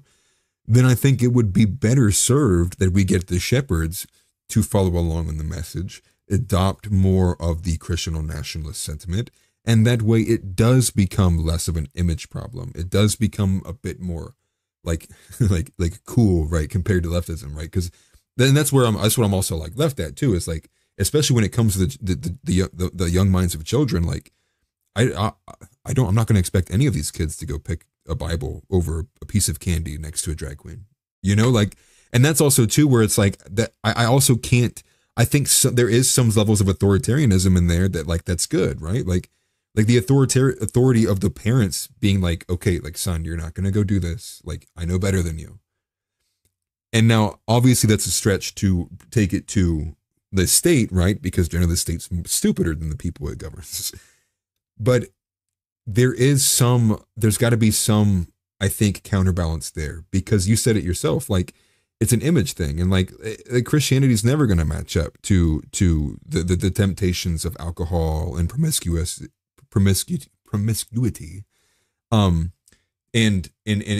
LGBTQ and all the things that go along with hedonistic behaviors. That's why I think it would be important to at least have some lever of like, whether it's from the state, whether it's from culturally, but I'm just saying it doesn't even exist. At least it doesn't exist as strongly as I would want it to be. And in fact, I don't think it exists at all. And the form that it does exist in is this like decrepit, Jesus is my boyfriend, like feminine version of what Christianity is. And so you're right. And that's why I've taken on as my mission to like puts the more masculinity back into Christianity, because I think that's honestly what turns a lot of men away from it, is that they can't even get into it because it's so beta, it's so cucked. They don't enjoy it. Like they go to the churches, they watch as the youth pastor's gut swings out, and then he brings out his banjo, and the guy's like, oh my gosh, dude. And then after 40 minutes later, he's already tuned out by the time the music is over that he's not listening to the service. And then only to realize the guy who's given the service is censoring Paul because he thinks he's a jerk. And that's really like, the Christianity that people think is what Christianity isn't even Christianity. It's what the left has convinced people to believe Christianity is, to the point that you even have conservatives and people on the right who have adopted this level of conservatism, where they're like, you know, what do you mean? Like, there's nothing wrong with selling sex appeal on a calendar. And it just, that moment just like blew up the right wing almost entirely, as you have pundits at each other's pundits' throats, because they're like, dude. And to them, it's because you can realize those who are a bit more in the mainstream, the bigger accounts, have adopted the lesser, inferior, fake version of Christianity compared to the true roots, the hard to sell, the heavy but true Christianity. But you know why they did that? They did that because conservatism as a whole has the same problem as Christianity. It has an image problem. Right. You know, Republicans are dorks. Like if you looked at me on the street or you saw me going to a concert, nobody would ever think like I voted Republican. You know what I mean? Right. I don't have that look. But that's the same thing. That the whole calendar gate thing is conservatives trying to fix that image problem that they have. And it's funny that it's against, you know, kind of the Christianity conservatism you like, because it's them trying to fix the same problem that you both have. It's hard sell to young people. It's not cool. It's not quote unquote sexy. It just isn't that. So I think that's a lot of what Calendargate was trying to do, was them be like, hey, we're cool too. And I think you're right. I think they sacrificed probably some of their values to do that if they were real conservatives. But you also have this phenomenon where the right wing has a lot of people like me that were just pushed out of other areas of politics. Right. The right is just built of unlikely allies right now. And I think, go ahead, my bad. oh, I was just going to kind of sum it up, but I think that's the issue is you have your conservatives that believe in the Christian values being political values as well, but then you also have all these unlikely allies that are bringing different beliefs that don't have Christianity as wrapped up in them. And I mean, and yeah, I'm in total agreement with that. It's just I'm on the other side though, where I'm the person who's like, I'm not going to sacrifice my values to gain votes. Like, like that's where I kind of had this hard break from Con Inc. Right? Like, I can't do that. Like, to me, it's like, that's almost like, how can you even be a Christian and sacrifice values? Like, it's just so antithetical to the entire religion itself. So I do have some thoughts, right? Just because. So, if you don't want to sacrifice your values, which I don't think you should, but the unlikely allies, a lot of us don't necessarily have those values. Right. And I do, but you have to, you kind of have to balance your values with, actually appealing to people, right? Because if you can't get people interested in your movement, then you'll never show them your values. Right. So I think it's a balancing act a little bit. Like, And I don't want to say, like, I think people should just be told to do, whatever they want, whatever feels fine. But there are people like me, like I've talked to you before, I'm a lifelong rebel, Yeah. I never would have found out how good living right felt if I didn't do all of the wrong things for a long time. And living in the way of Christ is not a binary. It's not a yes or a no. Right. I've lived in that way before, and I've not lived in that way before. And I think there's a lot of people, especially young men, just because of the way we're wired, that need to see that, sex, drugs, and rock and roll is not a sustainable, healthy, and happy lifestyle. Oh yeah, dude, 100%. Like, and I've admitted this too. Like, if it wouldn't have been for me being like extremely degenerate for a long period as I was, I probably wouldn't feel such a strong calling to be against everything that I used to be. And I hear what you're saying, and I guess when I hear you're saying it's a balancing act, I'm like, okay, what's the balancing act then? I will go 100 to 0, where the 100 will be, I will do my best to make Christianity and living right so appealing that it becomes the new left, that it becomes the fact of like, why would you want to live any other way? And we're talking as if it didn't used to be like that, right? Like, I think the roles have flipped somewhere where, it used to be the society, the cultural standards were to be well dressed, wearing suits every single day.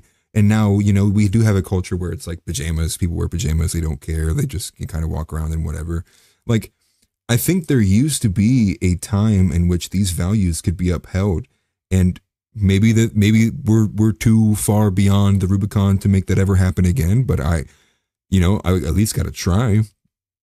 And I guess, again, like, I hear what you're saying, right? Like, obviously the most efficient approach to appealing and winning and getting the best outcome as quickly as you can would be to operate on a balancing act where you are actively defending your image as much as you possibly can in an effort to compete against the left.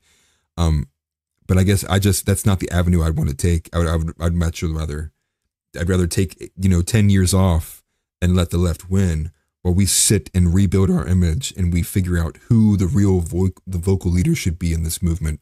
Let the new voices rise, let it crumble to ashes and rise again, and it's part of Christianity, right? Like, it can't be killed. And it's because it's God. You beat the grave. And it speaks a lot to, like, I guess, the Christianity and how hard it is to honestly kill, even, even in America with all of these things going on. And it's a bright spot to see that there's a lot of these nationalist accounts kind of blowing up for that too.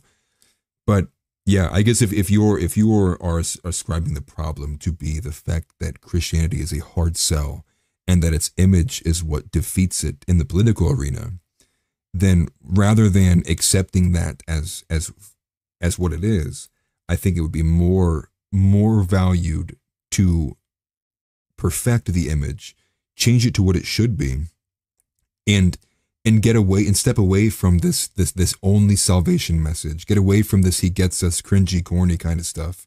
Move away from the effeminate, cucked behavior that has been the example of progressive Christianity in the West for the last 20, 30 years. And maybe I'm wrong, and time will tell. But I at least think maybe we can do everything in our power to masculinize the message again, restore it as best we can to what it should be.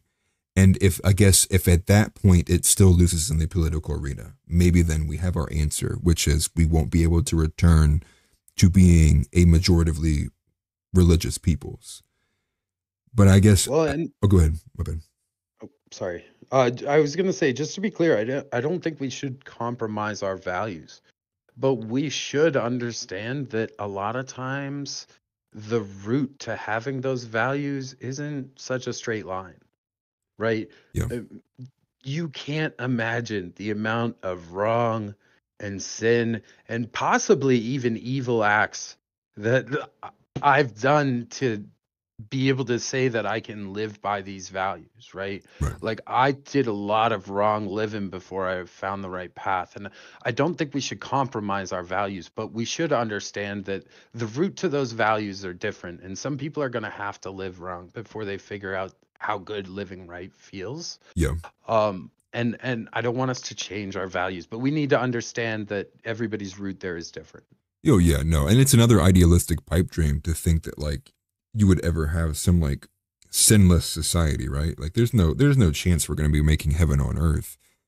I'm just thinking, like, more so make it into the macro perspective of, like, if it's clear to everybody watching that the left is dominating 90-10, I mean, I'll do everything in my power to at least get it back to being 50-50. And then, like, and let's go to, like, some authoritarianism when it comes to these transgender surgeries, right? Like, I would imagine you would be behind legislation that prevents, children from undergoing sex change surgeries, under the age of, like, 16. And that's, I think, is a good use of authoritarianism. But again, that's only able to occur because so many people share that value of the fact of, like, yeah, like, harming kids is bad. But if we could actually, this kind of brings me to something you said earlier where, I kind of moved away from libertarianism once I started to realize that maybe not everybody has the best intentions. But that's stuff like, like a room full of libertarians booing, a libertarian candidate because he doesn't think you should give a 5-year-old heroin. Was it Austin? Or, I can't think what his name is. Or a libertarian saying, well, I should be able to have sex with my kids. They're my kids. Oh, that's... Wait, who said that? That was a long time ago in the party. Oh my God. I don't remember the guy's name, but he was trying to run on a libertarian platform, and basically that was his platform. And it kind of relates to the same thing that you're talking about with the child sex changes. I think your rights stop where somebody else has begun. That child has rights, right? You can't force that on a child. And I'm not any less libertarian because I don't think a 5-year-old should be buying heroin. You know what I mean? I think a lot of the Libertarian Party has a lot of people in it that say, oh, I'm a libertarian because I want to do illegal, evil shit. And I move towards conservatism because I don't like those people. I don't like those people. I don't think anybody that says, well, I'm a libertarian and I believe in abortion because freedom is being consistent or intellectually honest about their positions. Because if you believe that people have human rights, then you understand that that baby has human rights and that those rights shouldn't be stepped on. Okay, so then maybe I'm wrong then. So maybe you're actually 100% correct, which is like that you're not any less libertarian. It's that conservatism has really become the house of libertarians, while libertarianism has essentially become the house of the classically liberal, and where the former liberals have become the house of the left. And I guess maybe that honestly really speaks towards what I'm saying, which is like a lot of the conservatism is adopting the values of libertarianism, which is, in my opinion, just Christless conservatism. Not to say that there's like libertarian's bad. I would take libertarianism over what we have right now, but we don't have libertarianism right now. But so you correct me. Like I think then that speaks closer to the fact that conservatism has already died in this country. And that we're all these unlikely allies because it kind of pushed all those people who still hold that the liberty-loving tenet into one big group of people who simply oppose those who are clearly using authoritarianism to infringe on other people's rights and boundaries, like what you had just said. Well, and that, that's really why I consider myself such an aggressive centrist, right? Because I think if you go too far one way, you end up with an authoritarian boot on your neck. And if you go too far the other way, you end up with a different authoritarian boot on your neck. Just a different color. So the center is where I think the people get most power. I'm not there because I'm a fence sitter. I'm afraid of a fight. I really think that's where you get the most power to the people, which is, kind of the whole idea. And I've spoken about this before. You have a two-party system because you have a party of idealists and a party of pragmatists. Yeah. And the goal should be to be as idealistic as possible while remaining as pragmatic as necessary. And that's how I try and keep my politics, right? I want to be as idealistic as is possible, but as pragmatic as is necessary. Yeah. Essentially like shooting for the best that you can imagine while being reasonably bound by the constructs of the actual environment you exist in. And that's the best way you can put it. And that the reality though is it's like the party of idealists have completely lost the plot of what is pragmatic. Yeah. And so now that's what we have. $50 an hour minimum wage. We have, felony burnouts on the street. And it's just like, it's chaos, man. Like all the way around. And then I think you have the pragmatists who are still there, who are slowly shape-shifting to at least appease as much as they can from the idealists to gain power, right? Like that's like essentially what the conservative movement's doing with its image reparation is like, well, it has to do something to itself to gain more power so that it can compete against the left cult. And that's really kind of what it boils down to, right? It's like you can't change anything. You can't win a culture war without some level of influence, some level of power. But then again, it gives me just like a bitter taste in my mouth, though, to think and at any level to contort or appease someone, right? Rather than give a full-throated approach, like you had said, like me being a hammer. That's just the way I view things. And I understand, though, that I am of an archetype that's not everybody shares, right? Like everybody even thinks similar to me. I'm in the minority. I'm in a very tiny minority. So I understand that.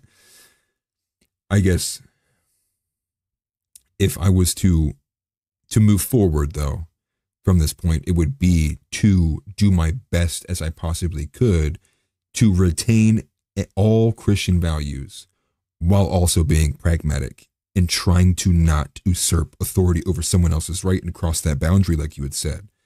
And I mean, obviously, when it comes to kids, like it's like, yeah, there's no reason that you should be inflicting these kinds of surgeries, like because clearly these kids have their own rights. Like they shouldn't be. It shouldn't be up to at choice or at will by their parents to kind of run them through these things. There should be some levels of protections there. And so again, it's just this extremely difficult to navigate environment all around, right?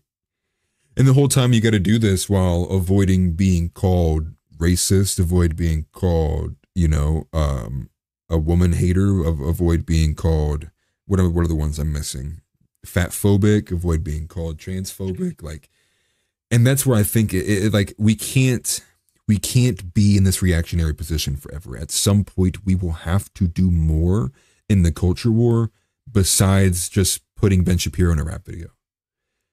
And that's really all that I'm seeing. Like, people say like they're doing all this stuff in the culture war, and it's just like we're not winning in the culture war. We're just watching other people make fools out of themselves and then calling those the wins. Like, I don't really find that to be a substantive organic win. I find that to be just a matter of fact, like it would have happened regardless. The biggest win in the culture war is not because of any of the media or anything like that. It's actually because of something we were just talking about, right? I needed to live wrong for a while before I realized how good living right felt. It's the same thing happening in politics right now, which is the biggest weapon that we have in the culture wars.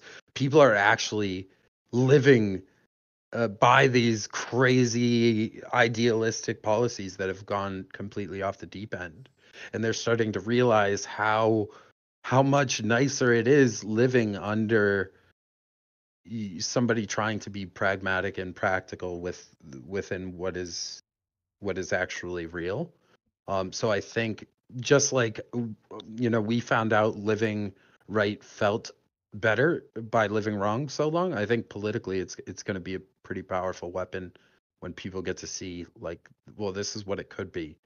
Yeah. So I guess you're saying you're kind of more relying on the physic nature of karmic or karma, and by nature the fact the pendulum will swing back, because it's like, how much more do you expect people to honestly tolerate until they finally do decide to take like a brash turn to be like, okay, something is not right here. And I do think that will probably be the case as well.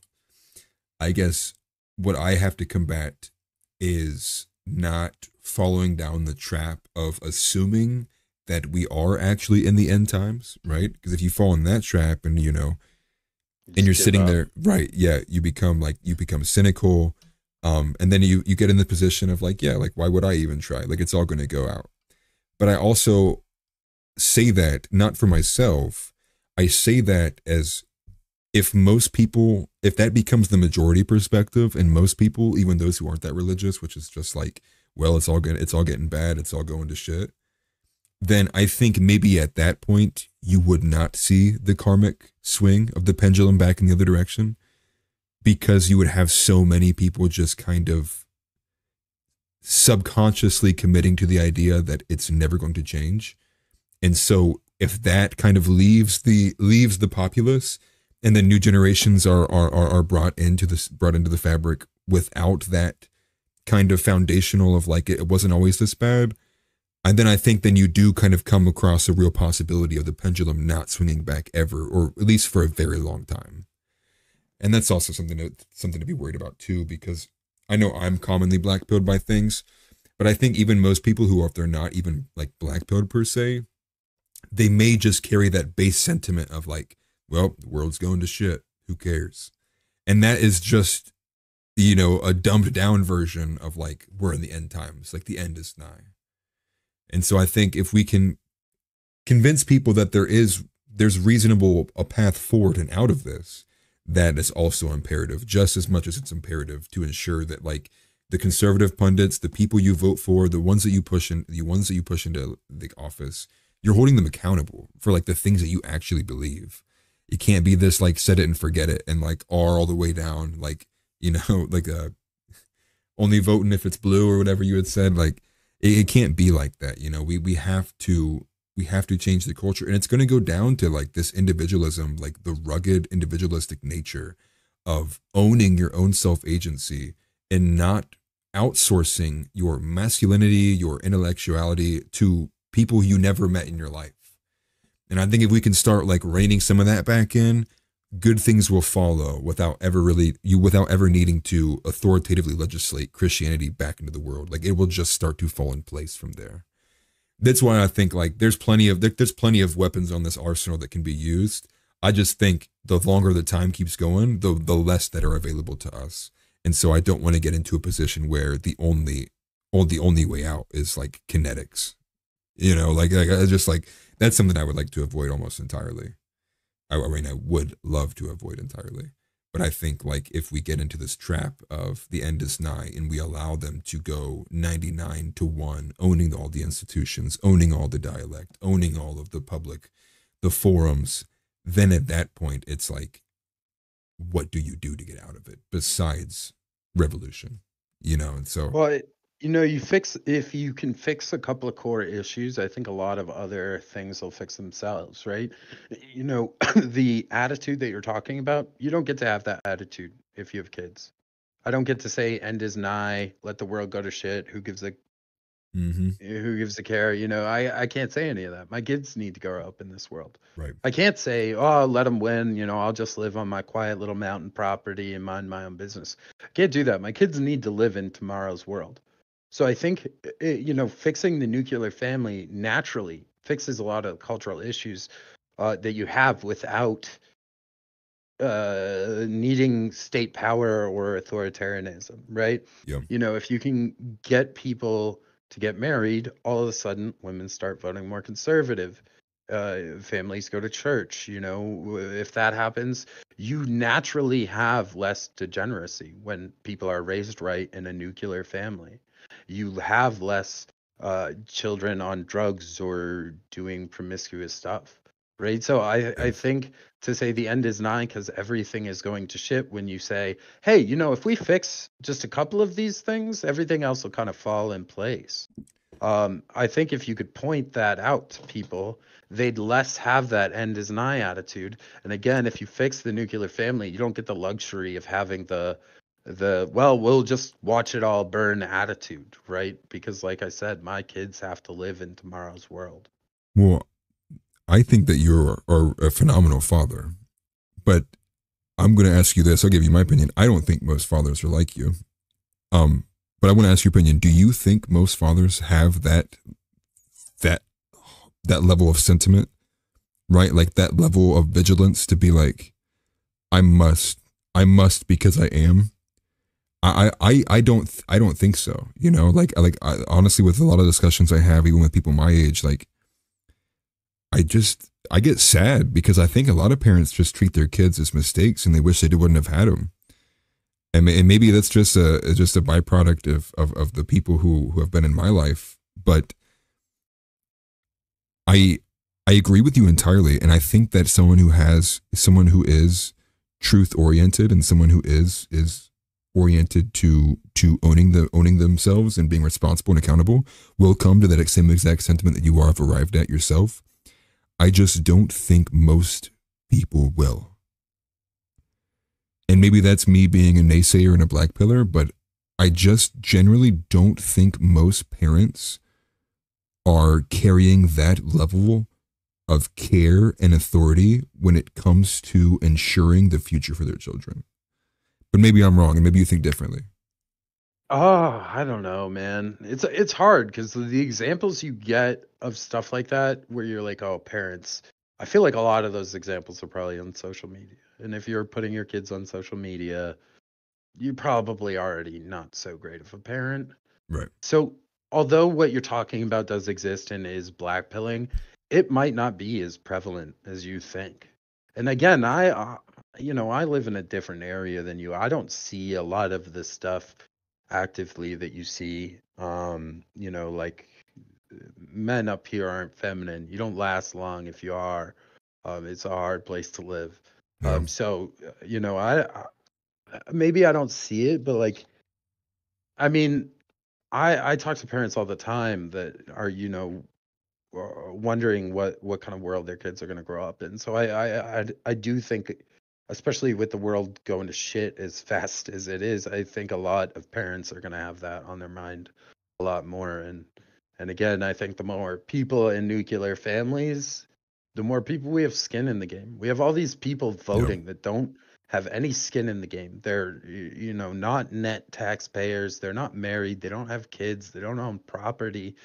These people that have no skin in the game, of course, they have nothing. So they want to vote to take your stuff because they have nothing. But once they grow up and they get some stuff, right? Like it's Yeah. easy to be a communist when you're a 15-year-old that doesn't have anything. Yeah. It's a lot harder when you're a 30-year-old that worked really hard to claw yourself into the middle class and buy a nice little cozy house for you and your family. Right. So I think a lot of the political problems can be fixed if we can focus on the real problem, like focusing on promoting the nuclear family.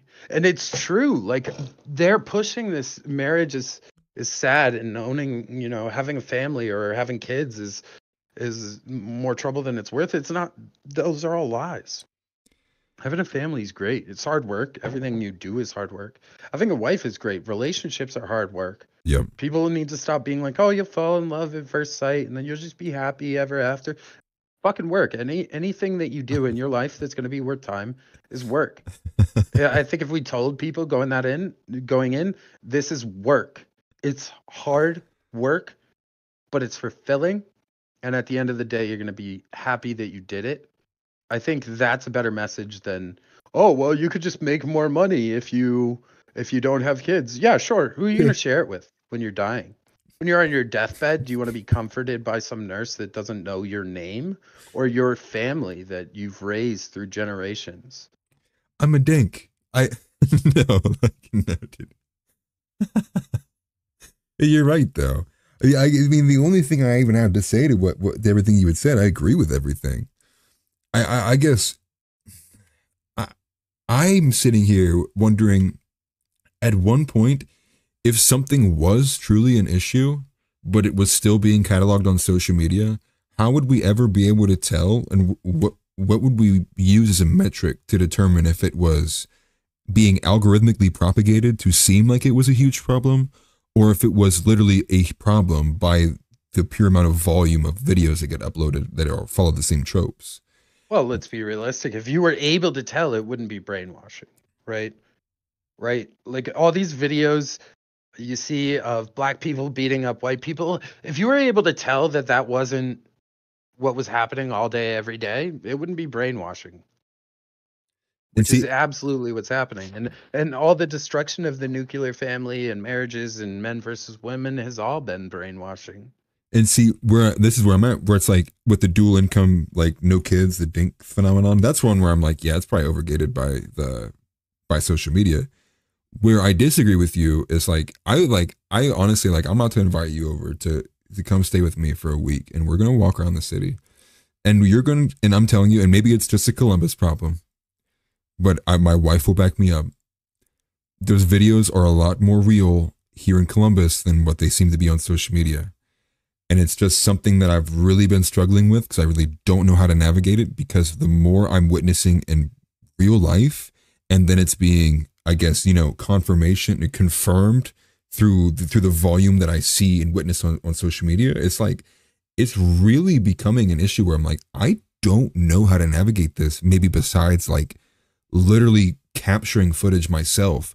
It's just one of those things where it's like, I think there's a bit more credibility to it than simply just being able to just say, oh, it's like they're doing this because like they want to brainwash you. Because again, like, if I'm being brainwashed, if you're being brainwashed, how would you ever be able to tell you're being brainwashed? And if you can tell you're being brainwashed, but other people are being brainwashed, how do you not know that you're only being partially brainwashed? And it just, right, like all these like Leonardo DiCaprio Inception type things, like, right, like what the hell is even going on? You have to train yourself.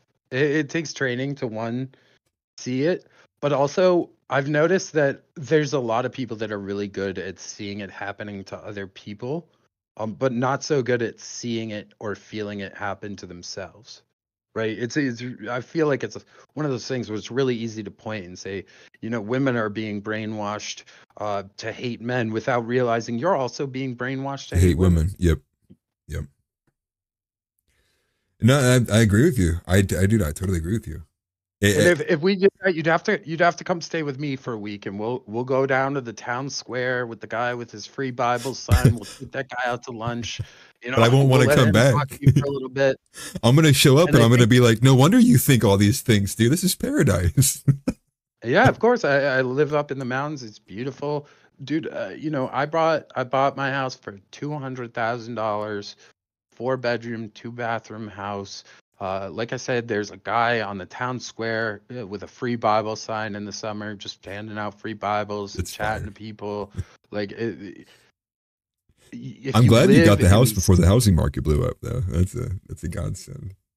Oh yeah, got lucky. We actually bought it during COVID on accident mostly, and it came with a dog, which was weird. I remember you telling me that they just like left the dog behind because they were moving or something, like a huge Yeah, distance. they wrote it into the paperwork. Like there's like a section of the home buying contract where there's things that are being left behind by the owner, and it's like the refrigerator, the washer, and the dog. It's like addendum 14, dog. It's just like a short little paragraph about the dog's rights and what you're assuming. That's funny though. Yeah. Well, and the American dream is still out there. It still exists. I got it. I didn't graduate high school. I have a GED. I dropped out of high school to take care of my girlfriend at the time because her mom was a heroin addict and she had 4 sisters that nobody was caring for. And I was a loser most of my life. And there's all these people saying the American dream is dead. It's not dead. It might not be where you are, but it is here, and you can find it. No, and I agree with that. and I in a world where people are saying, please listen to me, I'm special, I'm saying I'm not special. I'm not special at all. I'm probably not even as good as you, and I figured it out, and I promise if I can do it, anybody can do it. Dude, let that be a lesson, honestly. Like, if your favorite people, you find them honestly calling themselves special, or they hold some kind of ethos for why you should listen to them, is purely out of just them being better in some form or smarter in some form, is generally a nice big red flag to be like, this person's probably an idiot. You should probably not listen to them. I tell my kids all the time, your mom and your dad will always think you're special, but the world won't think you're special until you show them that you are.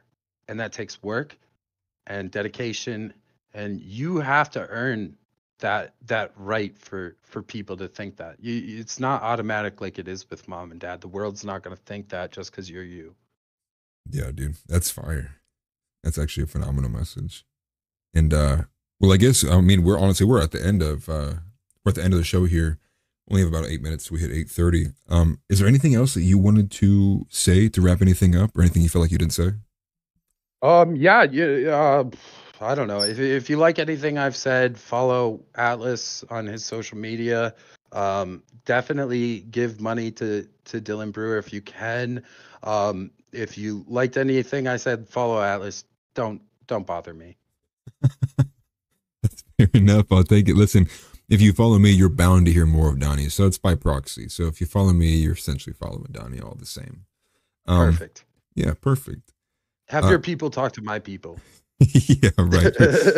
Donny's too special to get a hold of. You got to go through me. But anyways, guys. Not special. Not special at all. Not special. No. It's because he's so unspecial. You have to go through me to get him. But with that being said, I appreciate any and all who tuned in. I do want to once again call that the Discord. As soon as I end this, I will post a link to the Discord, the invite link, I should say. I'll post that as a comment to this live. I'll also probably repost it here in the coming days, just as a reminder. So if you do want to be involved in the show at any level, you will have to go through the Discord. Especially with how we ran it today, like this was perfect. This is beautiful. Honestly, I really don't need to move to another podcast platform until I get some big bucks and want to make things a bit more professional, right? And with that being said, again, yes, do give money to Dylan Brewer if you do feel the need, or you feel if you have some extra cash you can give. I will go ahead and scroll down on this. You can probably see it on the screen still. He was at $160 yesterday morning. He now has over $23,000 raised. So it does look like there is some good amount of people who are putting money in for him. So that's awesome. And nothing else really to point to besides the next episode will probably be this coming Sunday, number 9. Should be getting joined by Thane for that one. We're going to go through we're probably going to honestly have a bit more of a debate than we normally do. Particularly, we're going to probably be venturing through a defense of the Crusades from my perspective. Thane definitely has a different perspective from me. But again, tune in, follow me if you want to find out more. Again, follow me here on X, follow me on YouTube as well. I'm going to get these backloaded onto YouTube too. So if you want to follow them or listen to them on YouTube as well, they'll be there. Follow us on Spotify, Apple Podcasts, wherever you want to listen to your podcasts. I know those are the two main ones. That's the only two I really RSS feed them out to. And beyond that, I want to appreciate you guys for coming in. Anyone who did, and hope you guys have a good rest of your day. Blessed day. Christ is King. And we will see you guys next week. Take care. And peace out, Donnie. Thank you for coming in. I appreciate you, brother. No problem. Have a good night. All right. Peace out, y'all.